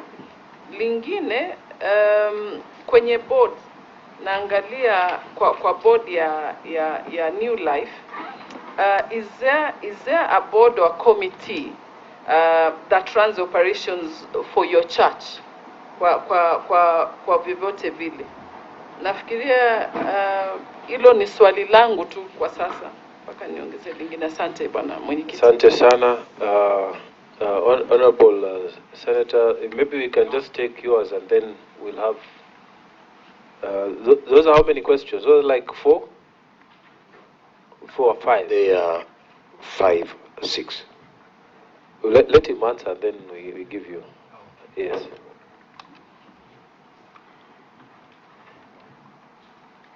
Thank you so much, Honorable Chair, for another opportunity. the relationship between me or the church leaders and the police. How should it be? Or how am I related to the police? We have a very good relationship, me and the police. And the role of the police is very important. Most of them risk their lives to provide security. And I think the church should be close to the police. One, because of the members who come to our churches. If the police is not given permission to have a good relationship with the preachers, how will the police relay information from the church to the government? Because the police is there to police, to protect even the members, citizens of that country. And the members of our churches are citizens of a country. We should have a good relationship. And apart from the few incidences that I've mentioned, I have a very good relationship with the police. I have some who are DCI. We have a very good relationship. I might be tempted to quote the one who was ferrying me, the driver, to the court during that time. Since then, he's a good friend of mine. He told me, Pastor, I'm taking you to court, but please, I'm not your investigator. After this, even if I call you, don't deny me a chance to talk to you. So he can call, Pastor, pray for me. I do, because he did nothing wrong to me. Anyone who was investigating me did nothing wrong to me. It is their right. So we need to have a good relationship with the police. Okay, now, so on churches, yeah, the church should have a good relationship with the police. That is very important, and we should respect the police.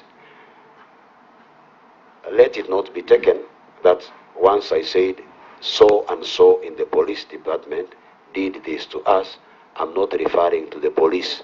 I'm referring to an individual in the police.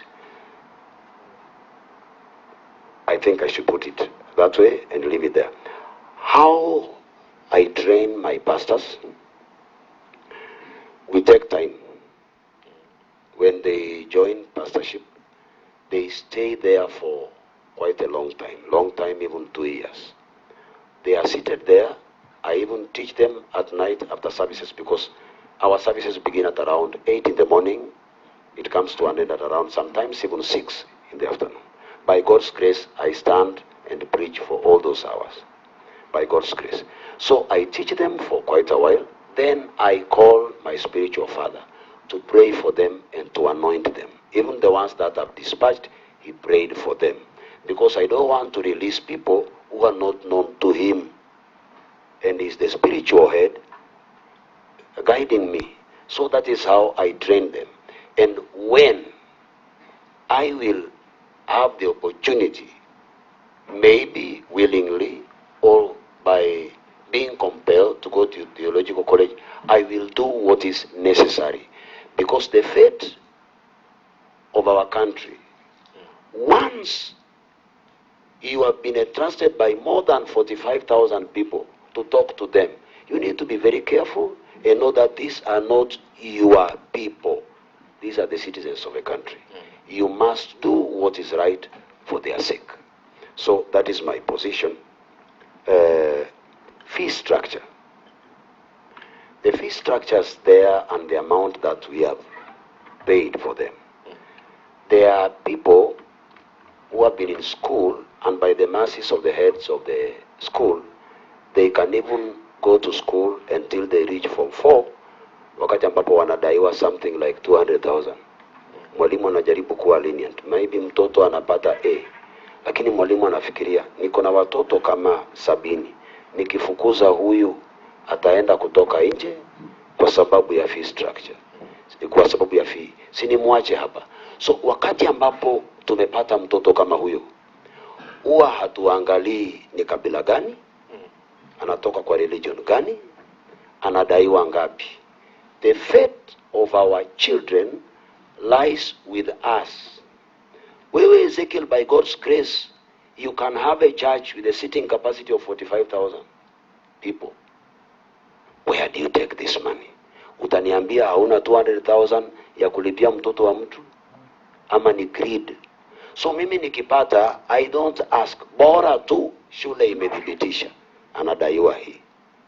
We verify through the accountant and the bank. Huwa nalipa. I may not know who will become the next president. Maybe namsomesha. And I don't know kwa nini Mungu amenijalia neema saa zingine ya kifedha kuliko mwingine. I'm just performing my duties ambao Mungu amenijalia neema. Anipe fedha hii na anipe roho, sababu huenda sio mimi peke yangu napata sadaka kama hiyo, huenda mwingine ako nayo, and I just do my part. That's why we pay that amount of money. And as just as you have put it, ukiangalia hiyo karatasi,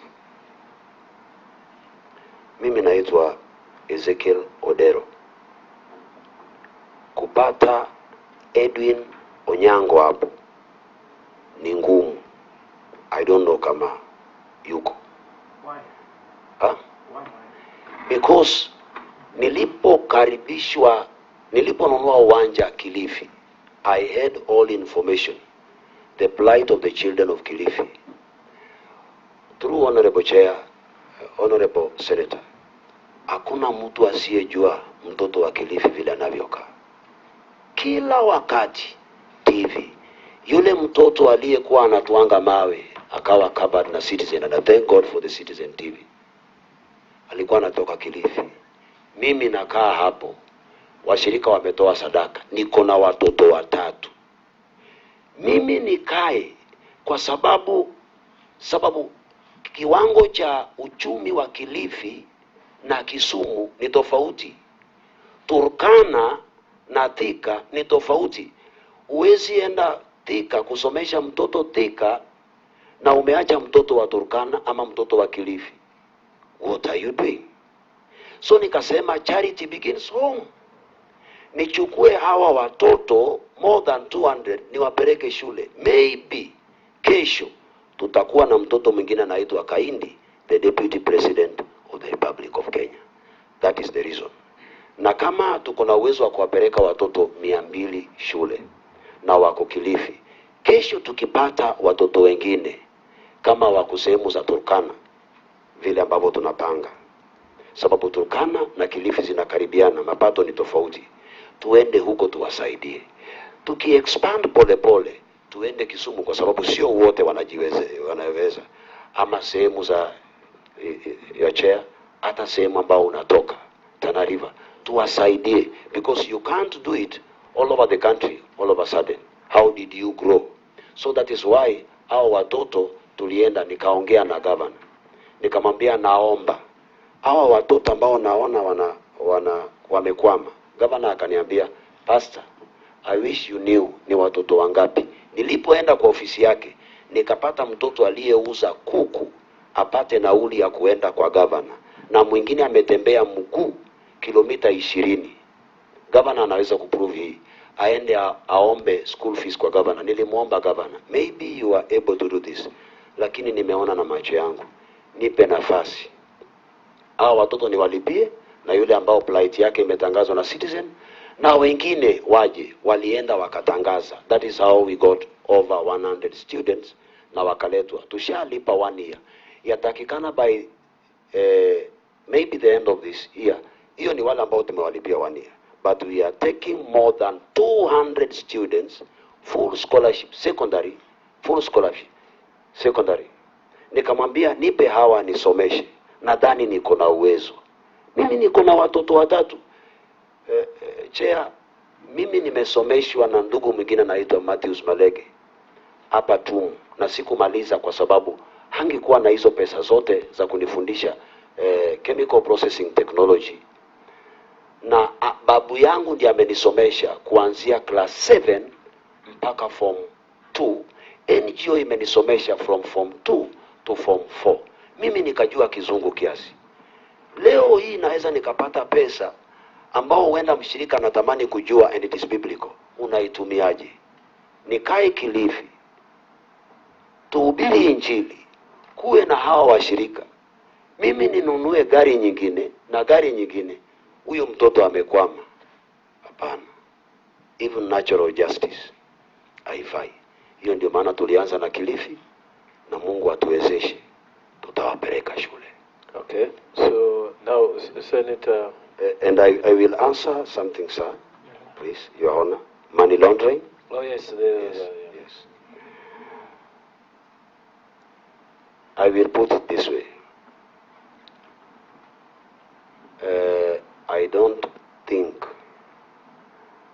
I don't know whether we are required, I don't know how to put it, but kanisa ambao watu wako 2,000 na wanatoa tithe na wanatoa offering,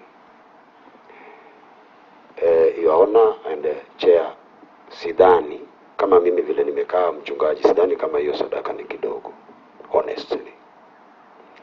Na hiyo sadaka, kwa nini mambo ya money laundering imeanza? Kwa sababu ya what we do with the church money, and maybe, I'm not sure, other churches are not doing with the church money. Kama makanisa tungekuwa tunasaidia wakati wa drought, wakati wa watoto wamekwama hivi, na kuambia serikali ingeweka maybe 30% kwa education. If we do what is rightfully ours as a church, we have more than maybe 50,000 churches.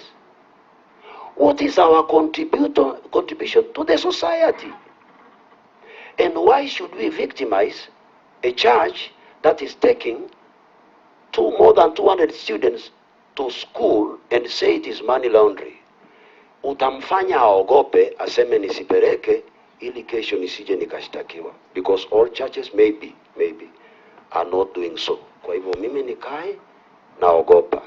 Ukijenga shule kama ile ambayo tumejenga, unaulizwa where do you take the money? Mimi niko na watoto 3. Ile shule itasaidia the community, kuna security, kuna walimu, kuna nani. I believe, mimi kwangu hakuna money laundering, na serikali ichunguze hata kuanzia kesho na wa present their finding. Na nakuwa reminded wamechunguza, because yes, thank you, they closed all our bank accounts to chunguza, and they chunguzed and they allowed us to continue. And the committee, church committee, we have, he is the administrator, tuko na wengine, the accountant, and those who work in several departments, atungewabeba, but we have. Okay, thank you. Senator Richard, then so we're just about to finish after we hear these questions. Thank you very much, Chair. Thank you, Pastor Ezekiel, for giving us an opportunity to try and understand what your church stands for and who you are. Number 2, I also want to say that the 2 very prominent lawyers you have are actually my personal friends and people I've grown up with. So I think you have good company. I want to ask you 3 questions. The first question I want to ask, and I want you to be very attentive as you jot down your notes, because question number 1 may have A, B, and C. For example, do you think that there is a need for our country to regulate religious activities, not to stop you praying, not to stop you discussing the word of the Lord, but basically regulation, according to me, means number 1, you have actually dealt with the first issue, and that is money laundering. How do you know that when money has been given for tithe, that actually that money is genuine and is money that has been given in bits and pieces, and therefore there isn't any other external influence for that money to be brought into the church for it to go and do something else? Because one of the reasons, Pastor Ezekiel, why we are in this committee and why we are in the Senate is to constantly begin to look at our laws and see that how do we accommodate our activities, whether financial, economic, social, whatever, without breaking the law. Do you think it is necessary for the church to be regulated? Number one, on handling of money. And in this case, I'm not saying the church should be taxed. I'm just saying the managing of the money. Do you think there's anything wrong if once you collect your tithe, you declare it so that the regulatory bodies are able to know how much you have just because of the way money laundering and those activities are taking place? Number two, do you feel that when we raise the issue about noise pollution, when churches do crusades during the day, nobody really has an issue. But you notice that there are churches now who are conducting services at night from midnight, 1 o'clock, 3 o'clock in the morning. Do you think that there's a need for the church to be controlled? The last item I wanted to ask on that issue is that when you look at some of the activities that are performed in those services, sometimes if you see what is happening to our ladies, sometimes you see the way how the pastors are behaving and how they are handling gender issues in those services. I think you've seen hundreds and hundreds of clips. Do you think there needs to be regulation on such activity and such behavior in the church? That was question number one. The second question I wanted to ask you is this. You've noticed that there is this question that is constantly being brought up where you are trying to be affiliated or associated with these human body parts trafficking, that is kidneys, eyes, and stuff like that. That has come out in social media. The government and the DCI has not accused you of any of that. But I wanted to ask you so that there's clarity on this matter. Having 45,000 people in a church is not a simple endeavor. If you take the law of probability, if you take just 1% of those people, they would fall sick. I'm assuming about 400 people. Do you have a medical facility at your church? Have you managed anybody who has been unwell? Do you have doctors in that facility? And in this case, have you had, ever since you opened your church, anybody die in your church? And what happened if that actually happened? The last item I just wanted to raise, Chairman, is on the issue of radicalization. That has been in the Islamic church, which is the Islamic religion, and also in our Christian religion, that has been the case. What is your reaction when you find that there are pastors and preachers who actually tell people not to take their children to school, not to take their children to the hospital if they are sick? What do you think can be done to solve that problem? I think, Chair, those are the three issues I wanted to raise. Thank you. Senator Boni. Thank you, Mr. Chairman. Our brother Ezekiel, I've listened to you very carefully. And with the first point, you have contended that you do not need knowledge in geology to propagate the Word of God. And you have attributed that to the fact that Jesus didn't have that kind of training. With the humility, allow me to remind you that you are not Jesus. And your pastors seated behind you are not Jesus. I believe, and many people who have gone to school well, believe that theology is a very complex subject. Would you allow me and this committee to legislate so that all pastors must have training in theology, your history notwithstanding? That's question number one. Question number two, Pastor, the issue of financial exploitation of members of the public by some pastors, owners of churches, etc. would you allow us and would you help us to format a way in which we can insulate Christians and Muslims and all churchgoers? We insulate them from exploitation. I know you have given us the example of saying that all the money that you have, you expend on church activities. That answer does not inspire me. It doesn't inspire me, sir, because even in the case of Jim Jones, 1978, from Koyana, when he massacred 900 Christians who believed in him, subsequent to his death, it was found that he had a network of bank accounts, secret bank accounts.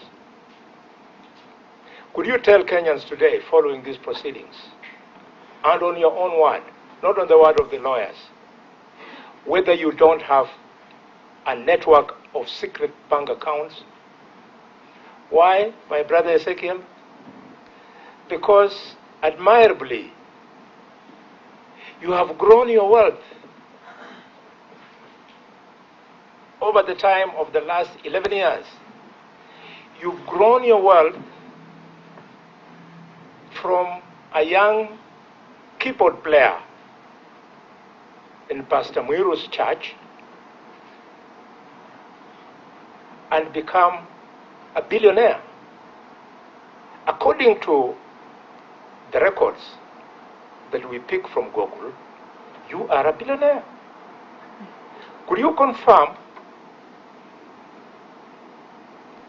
deny or otherwise, that these billions have either been raised from exploiting members of your church or that you are doing clean business? And if you are doing clean business, could you tell us what are those business practices? It's a fair question. It is not personal. It is intended to help us to protect the public. And the two lawyers on your either side, the reason why they are lawyers, my brother, is because there exists legislation that allows them to practice law. So if you want to protect society, to allow society to remain orderly, you must do legislation.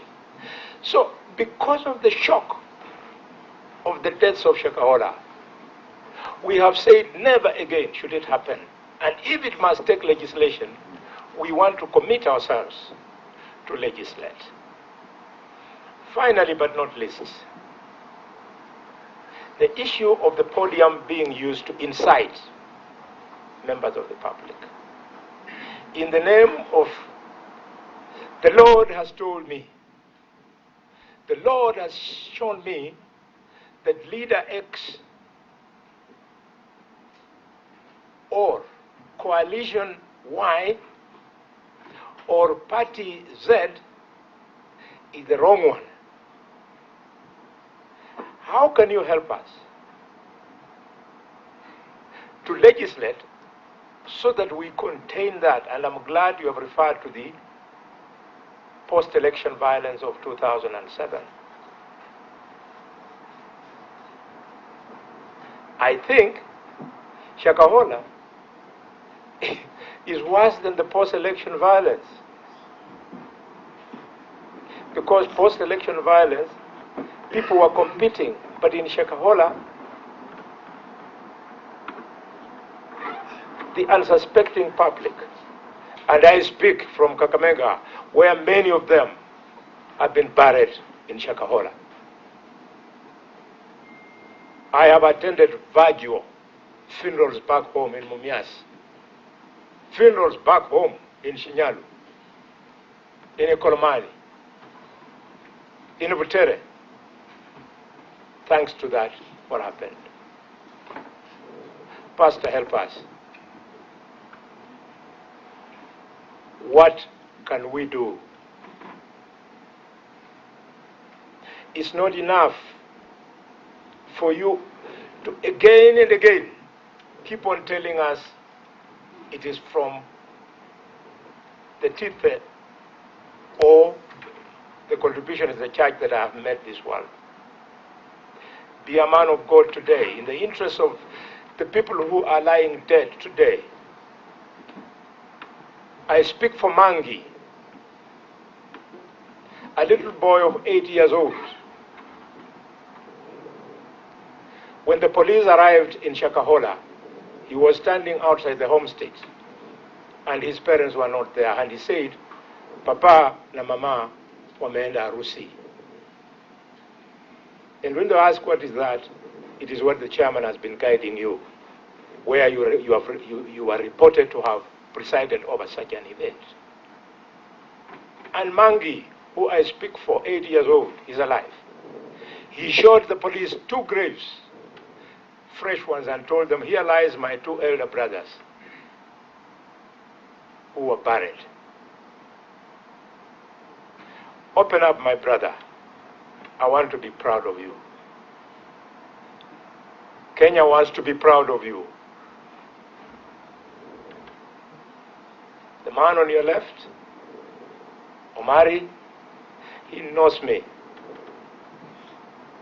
He normally saves me in my political turmoils. The man on your right, he knows me very well. We walk the same political journey. When you disown political leaders, and the Standard newspaper reported that on the 6th of May, you are visited by one of the political leaders of one of the coalition, and he came with governors and members of parliament. Have you come to lie? Your lawyers will advise you. 6th of May. He was there, and photographs were splashed.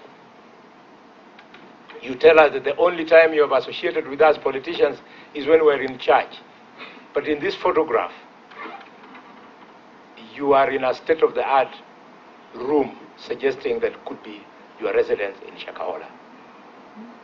I beg you, my brother, if you believe in God, as many of us do, the children who are today lying dead or orphans because of scriptural preachings deserve that we open up, brother, we stop this thing. And finally, I congratulate you for using this podium today, this platform, so not podium, but this platform today to condemn what happened in Shakahola. In my other life, I'm a doctor. You cannot have a place which is frequented by 45,000 people. I don't know if it's on a daily basis or weekly basis, and they don't fall ill. And people who are ill die. Tell us about the people who die in Mvuleni. What do you normally do with them? Senator Cherargei. Chair, thank you very much. I will just, I've seen our brother, Pastor Ezekiel, has answered a number of questions. Point of order, Chair. From where?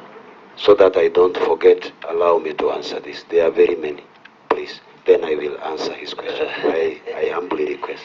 No, what I thought was, he finishes so that when you speak, we wind up. Unless there's something very big, we wind up and we close the whole thing.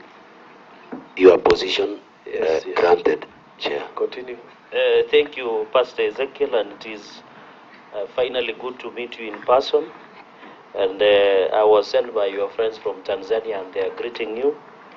And I'm giving you an offer. I heard you came with holy water. I will receive after the session. Chair, just 3 questions in the interest of the good job that you are doing. And this is serious. 1, because I'll be precise, Pastor Ezekiel, what is the registration status of the new Life International Life Church as at now? Is it interim? Has it been cancelled? Is it active? Number 1. Number 2, have you been threatened by anyone, known to you or unknown to you, in the course of what happened in Shakahola massacre or what happened in SHAKAHOLA? Have you been threatened either in person, by people known to you or unknown to you in the course of your life?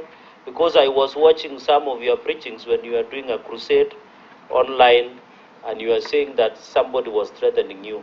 So, number two. Number three, just out of curiosity, you know there are healing sessions. Chair, and when this thing came up, I've been following keenly when our brother is preaching. There are people who come to be prayed to be healed, and some of us who are Christians believe in the power of healing. Are there at some point in the course of your services, through your handlers and your staff, have become critically sick? Do you have data of them? Unfortunately, some of them have passed on within your compound, and do you have biodata of the same? Number four, this New Life TV and Times TV that was owned by Mr. Mackenzie, who is facing criminal charges in court, is there any relationship? Or after paying 500,000, you left that pursuit of Times TV and acquired a New Life International TV that is both in TV and online? And I must appreciate too that you are doing very well on online services. Finally, on the bank accounts. Yes. Point of interjection. If you could repeat the same question, please. The same question. Yes, on Times TV. Is there a relationship between Times TV that was owned by Mr. Mackenzie when you tried to acquire a New Life TV? Is it the same? Did you transit, or you left acquiring of Times TV by Mr. Mackenzie and you acquired your own frequency, which is in use now? Finally, these bank accounts, M-Pesa, Pay Bill, are you one of the signatories? And to just add on it, you have told us all these investments, and I saw my brother on a light note, my brother Senator Eddie was excited when you talk about investments because he sits in PIC. Are all these investments under the name of the New Life Church? Number one. Number two, if I go today to registrar of companies, are you one of the directors who own some of these investments?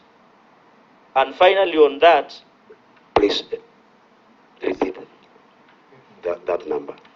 Then I repeat I've again. recorded the signatory part.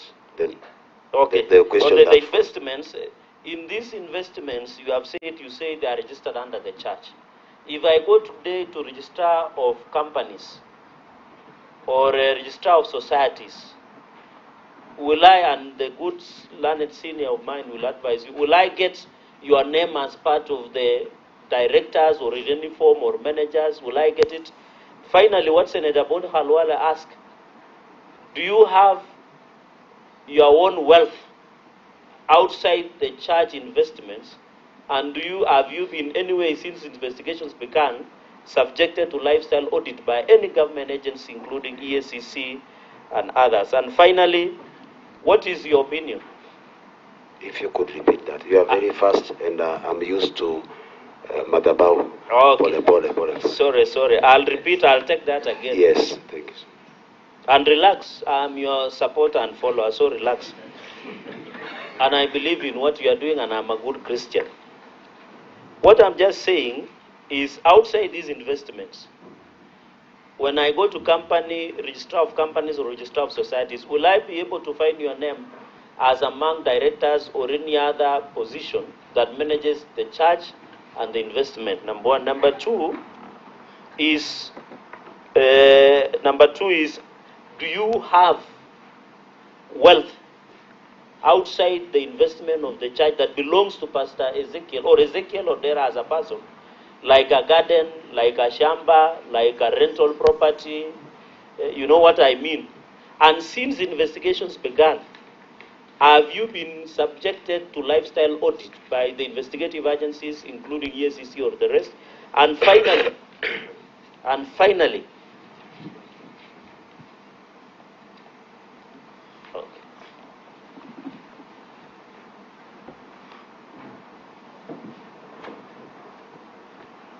And finally, what is your position on the regulation of religious organization? Personally, I don't believe that the government should come and self-regulate what happens in religious organization. But to assist us in making progress, what do you think? What do you think? And Senator Eddie, relax, because I'll not sign the report, I'll not write the report, I'm just a friend of the committee. Finally, what is your position in government coming in to regulate the religious activities? Outside the normal regulation we have of through registrar of societies, filing of returns, among others, would you want a situation, for example, Chair, would you want a situation that the DCI or the government will come and say, Pastor Ezekiel Odero, you are preaching on prosperity gospel according to the gospel of Matthew? The government goes and look at the sermon. Point of order, Chair. It is okay. Point of order. Yes. Chair, I respect, he's a ranking member, Senator Chair. Yes. And this question is actually really valid. Yes. But I wanted to ask whether it is in order yes. to actually lead the witness into a path of how to answer those questions. He has asked the question, but is now leading the witness on how to answer that question. And I don't think that's appropriate. Okay, just rephrase. I will refrain. I don't want to rephrase the question. I will rephrase. I don't want to take the jobs of Cliff and Mawakili who are there. Maybe I'm also looking for a job. A quick one. I'm just saying, for example, do you think a situation where the government will come and tell you, Pastor Ezekiel Odero and our senior dad pastor, Pastor Muiru, would come and say, before you preach on Sunday, bring all the summonses to DCI, we go through, then you go and preach. Would you want such a regulation? I'm just using an example. Would you want such a regulation? That is my position. And finally, Pastor, we wish you well. Don't be bullied by social media. As we are victims of social media and we don't care about it, continue preaching the gospel of the Lord. And may the good Lord guide you and bless you. I thank you, Chair, with that indulgence. Thank you. Pastor, I wanted you to take us through, and then when you finish, you give us your closing remarks. Yeah. Allow him to talk. Let him start first. We finished here. Pastor, thank you. Let's make progress. Thank you, Chair, Honorable Chair, for this opportunity. I have more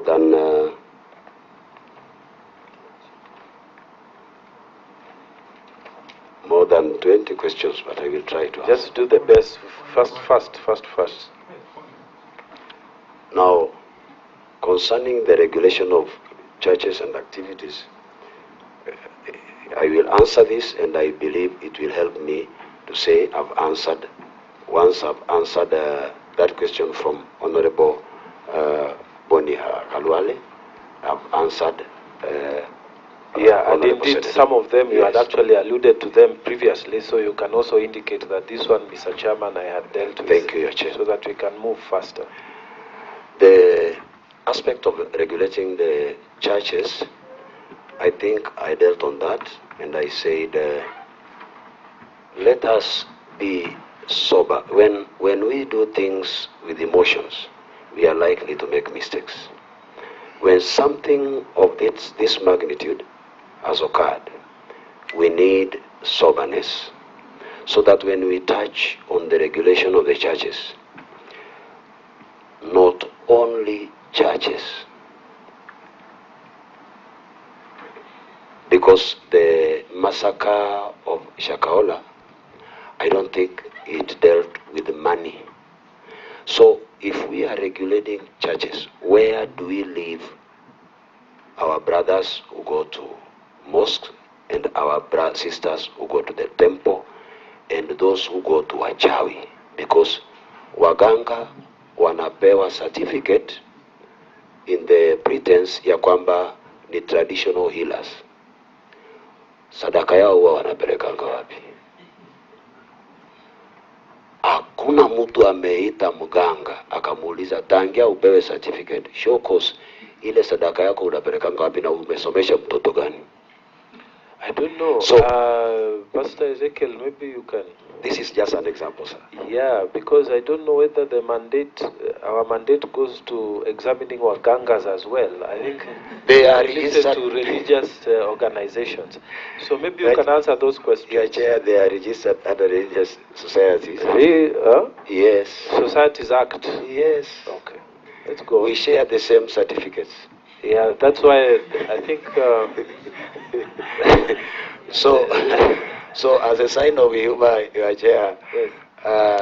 My father and my friend from today. Chair, point of order. Yes, point of order, Chair. The reason why I wanted 1 minute is because some questions were asked within the mandate of this committee, but they weren't framed, and I wanted to caution us not to mislead the witness. So, for instance, when a question is asked that do you want us to regulate churches, it is a bias, it's not what this committee is doing. This committee is looking at all religious organizations. It's quite right. And that's why I wanted to just guide him so that it doesn't get boxed. Thank you. Yeah. Thank you, Chair. I believe he has put it correctly. All right.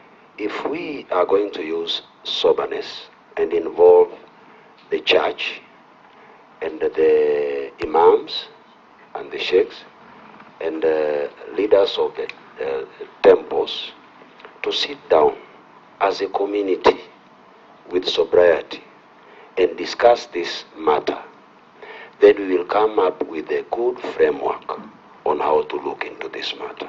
Okay. When we put a person or an event in our focus, we might do something that tomorrow we might be forced to change the same law. Like now, we are thinking on how to change the 2010 Constitution because some of the things we did emotionally. So it requires a lot of sobriety. I will never say do this or do that because currently whatever we have gone through is very bad and should never repeat itself. So we need a lot of sobriety in considering this. Yes. Money laundering and influence from money given to the church. You dealt with that. I dealt with that. Go to the next. Noise pollution. And he put it this way, that no problem with crusades. But churches and other religious organizations may be, let us put it, mushrooming around. Is it good that we control? It is good that we use a good formula to look into this. I don't have a position, but I would like to do it this way. It means we are going to tell all the imams that when you pray 5 times a day, remove the horn speakers, because the churches and the mosques are situated near other residential areas. So we are going to be forced to tell the churches, church preachers and the imams, please remove the horn speakers and stop doing this. That's why I still call upon sobriety, so that we don't infringe on the rights of Muslims and don't infringe on the rights of Christians. Yes, Senator. The mosques, Pastor Ezekiel, the mosques don't play music. They never do. They read verses of the Quran. No, that is misinformation. Chair, I think that point is valid. Honorable Chair. Chair, I think also it is good to be fair. When they read, they recite. It is good to say recitation, which is the same as, it's not music, but it's musical. Okay, may I just say, I think the bigger point is on noise pollution. So let the witness give his evidence, and then we will debate all these things when we are doing the report writing. So thank you, Chair, for defending me against the honorable aggressiveness of Thank you, Chair. now. Okay, just proceed. Maybe don't be moved too much. We are all like that. I'm just using humor on the issue. I'm just using humor so that we don't become emotional when we are going through this. You know, when you give. Okay, don't explain. Go to answer the questions. On that, I still stand with my position. Sobriety is very important so that we don't infringe on other religious organizations like our brothers Muslims, to stop them, because noise is noise. Whether it is a baby crying, or a music being played, or a bang from a road collision between vehicles, when it is constant,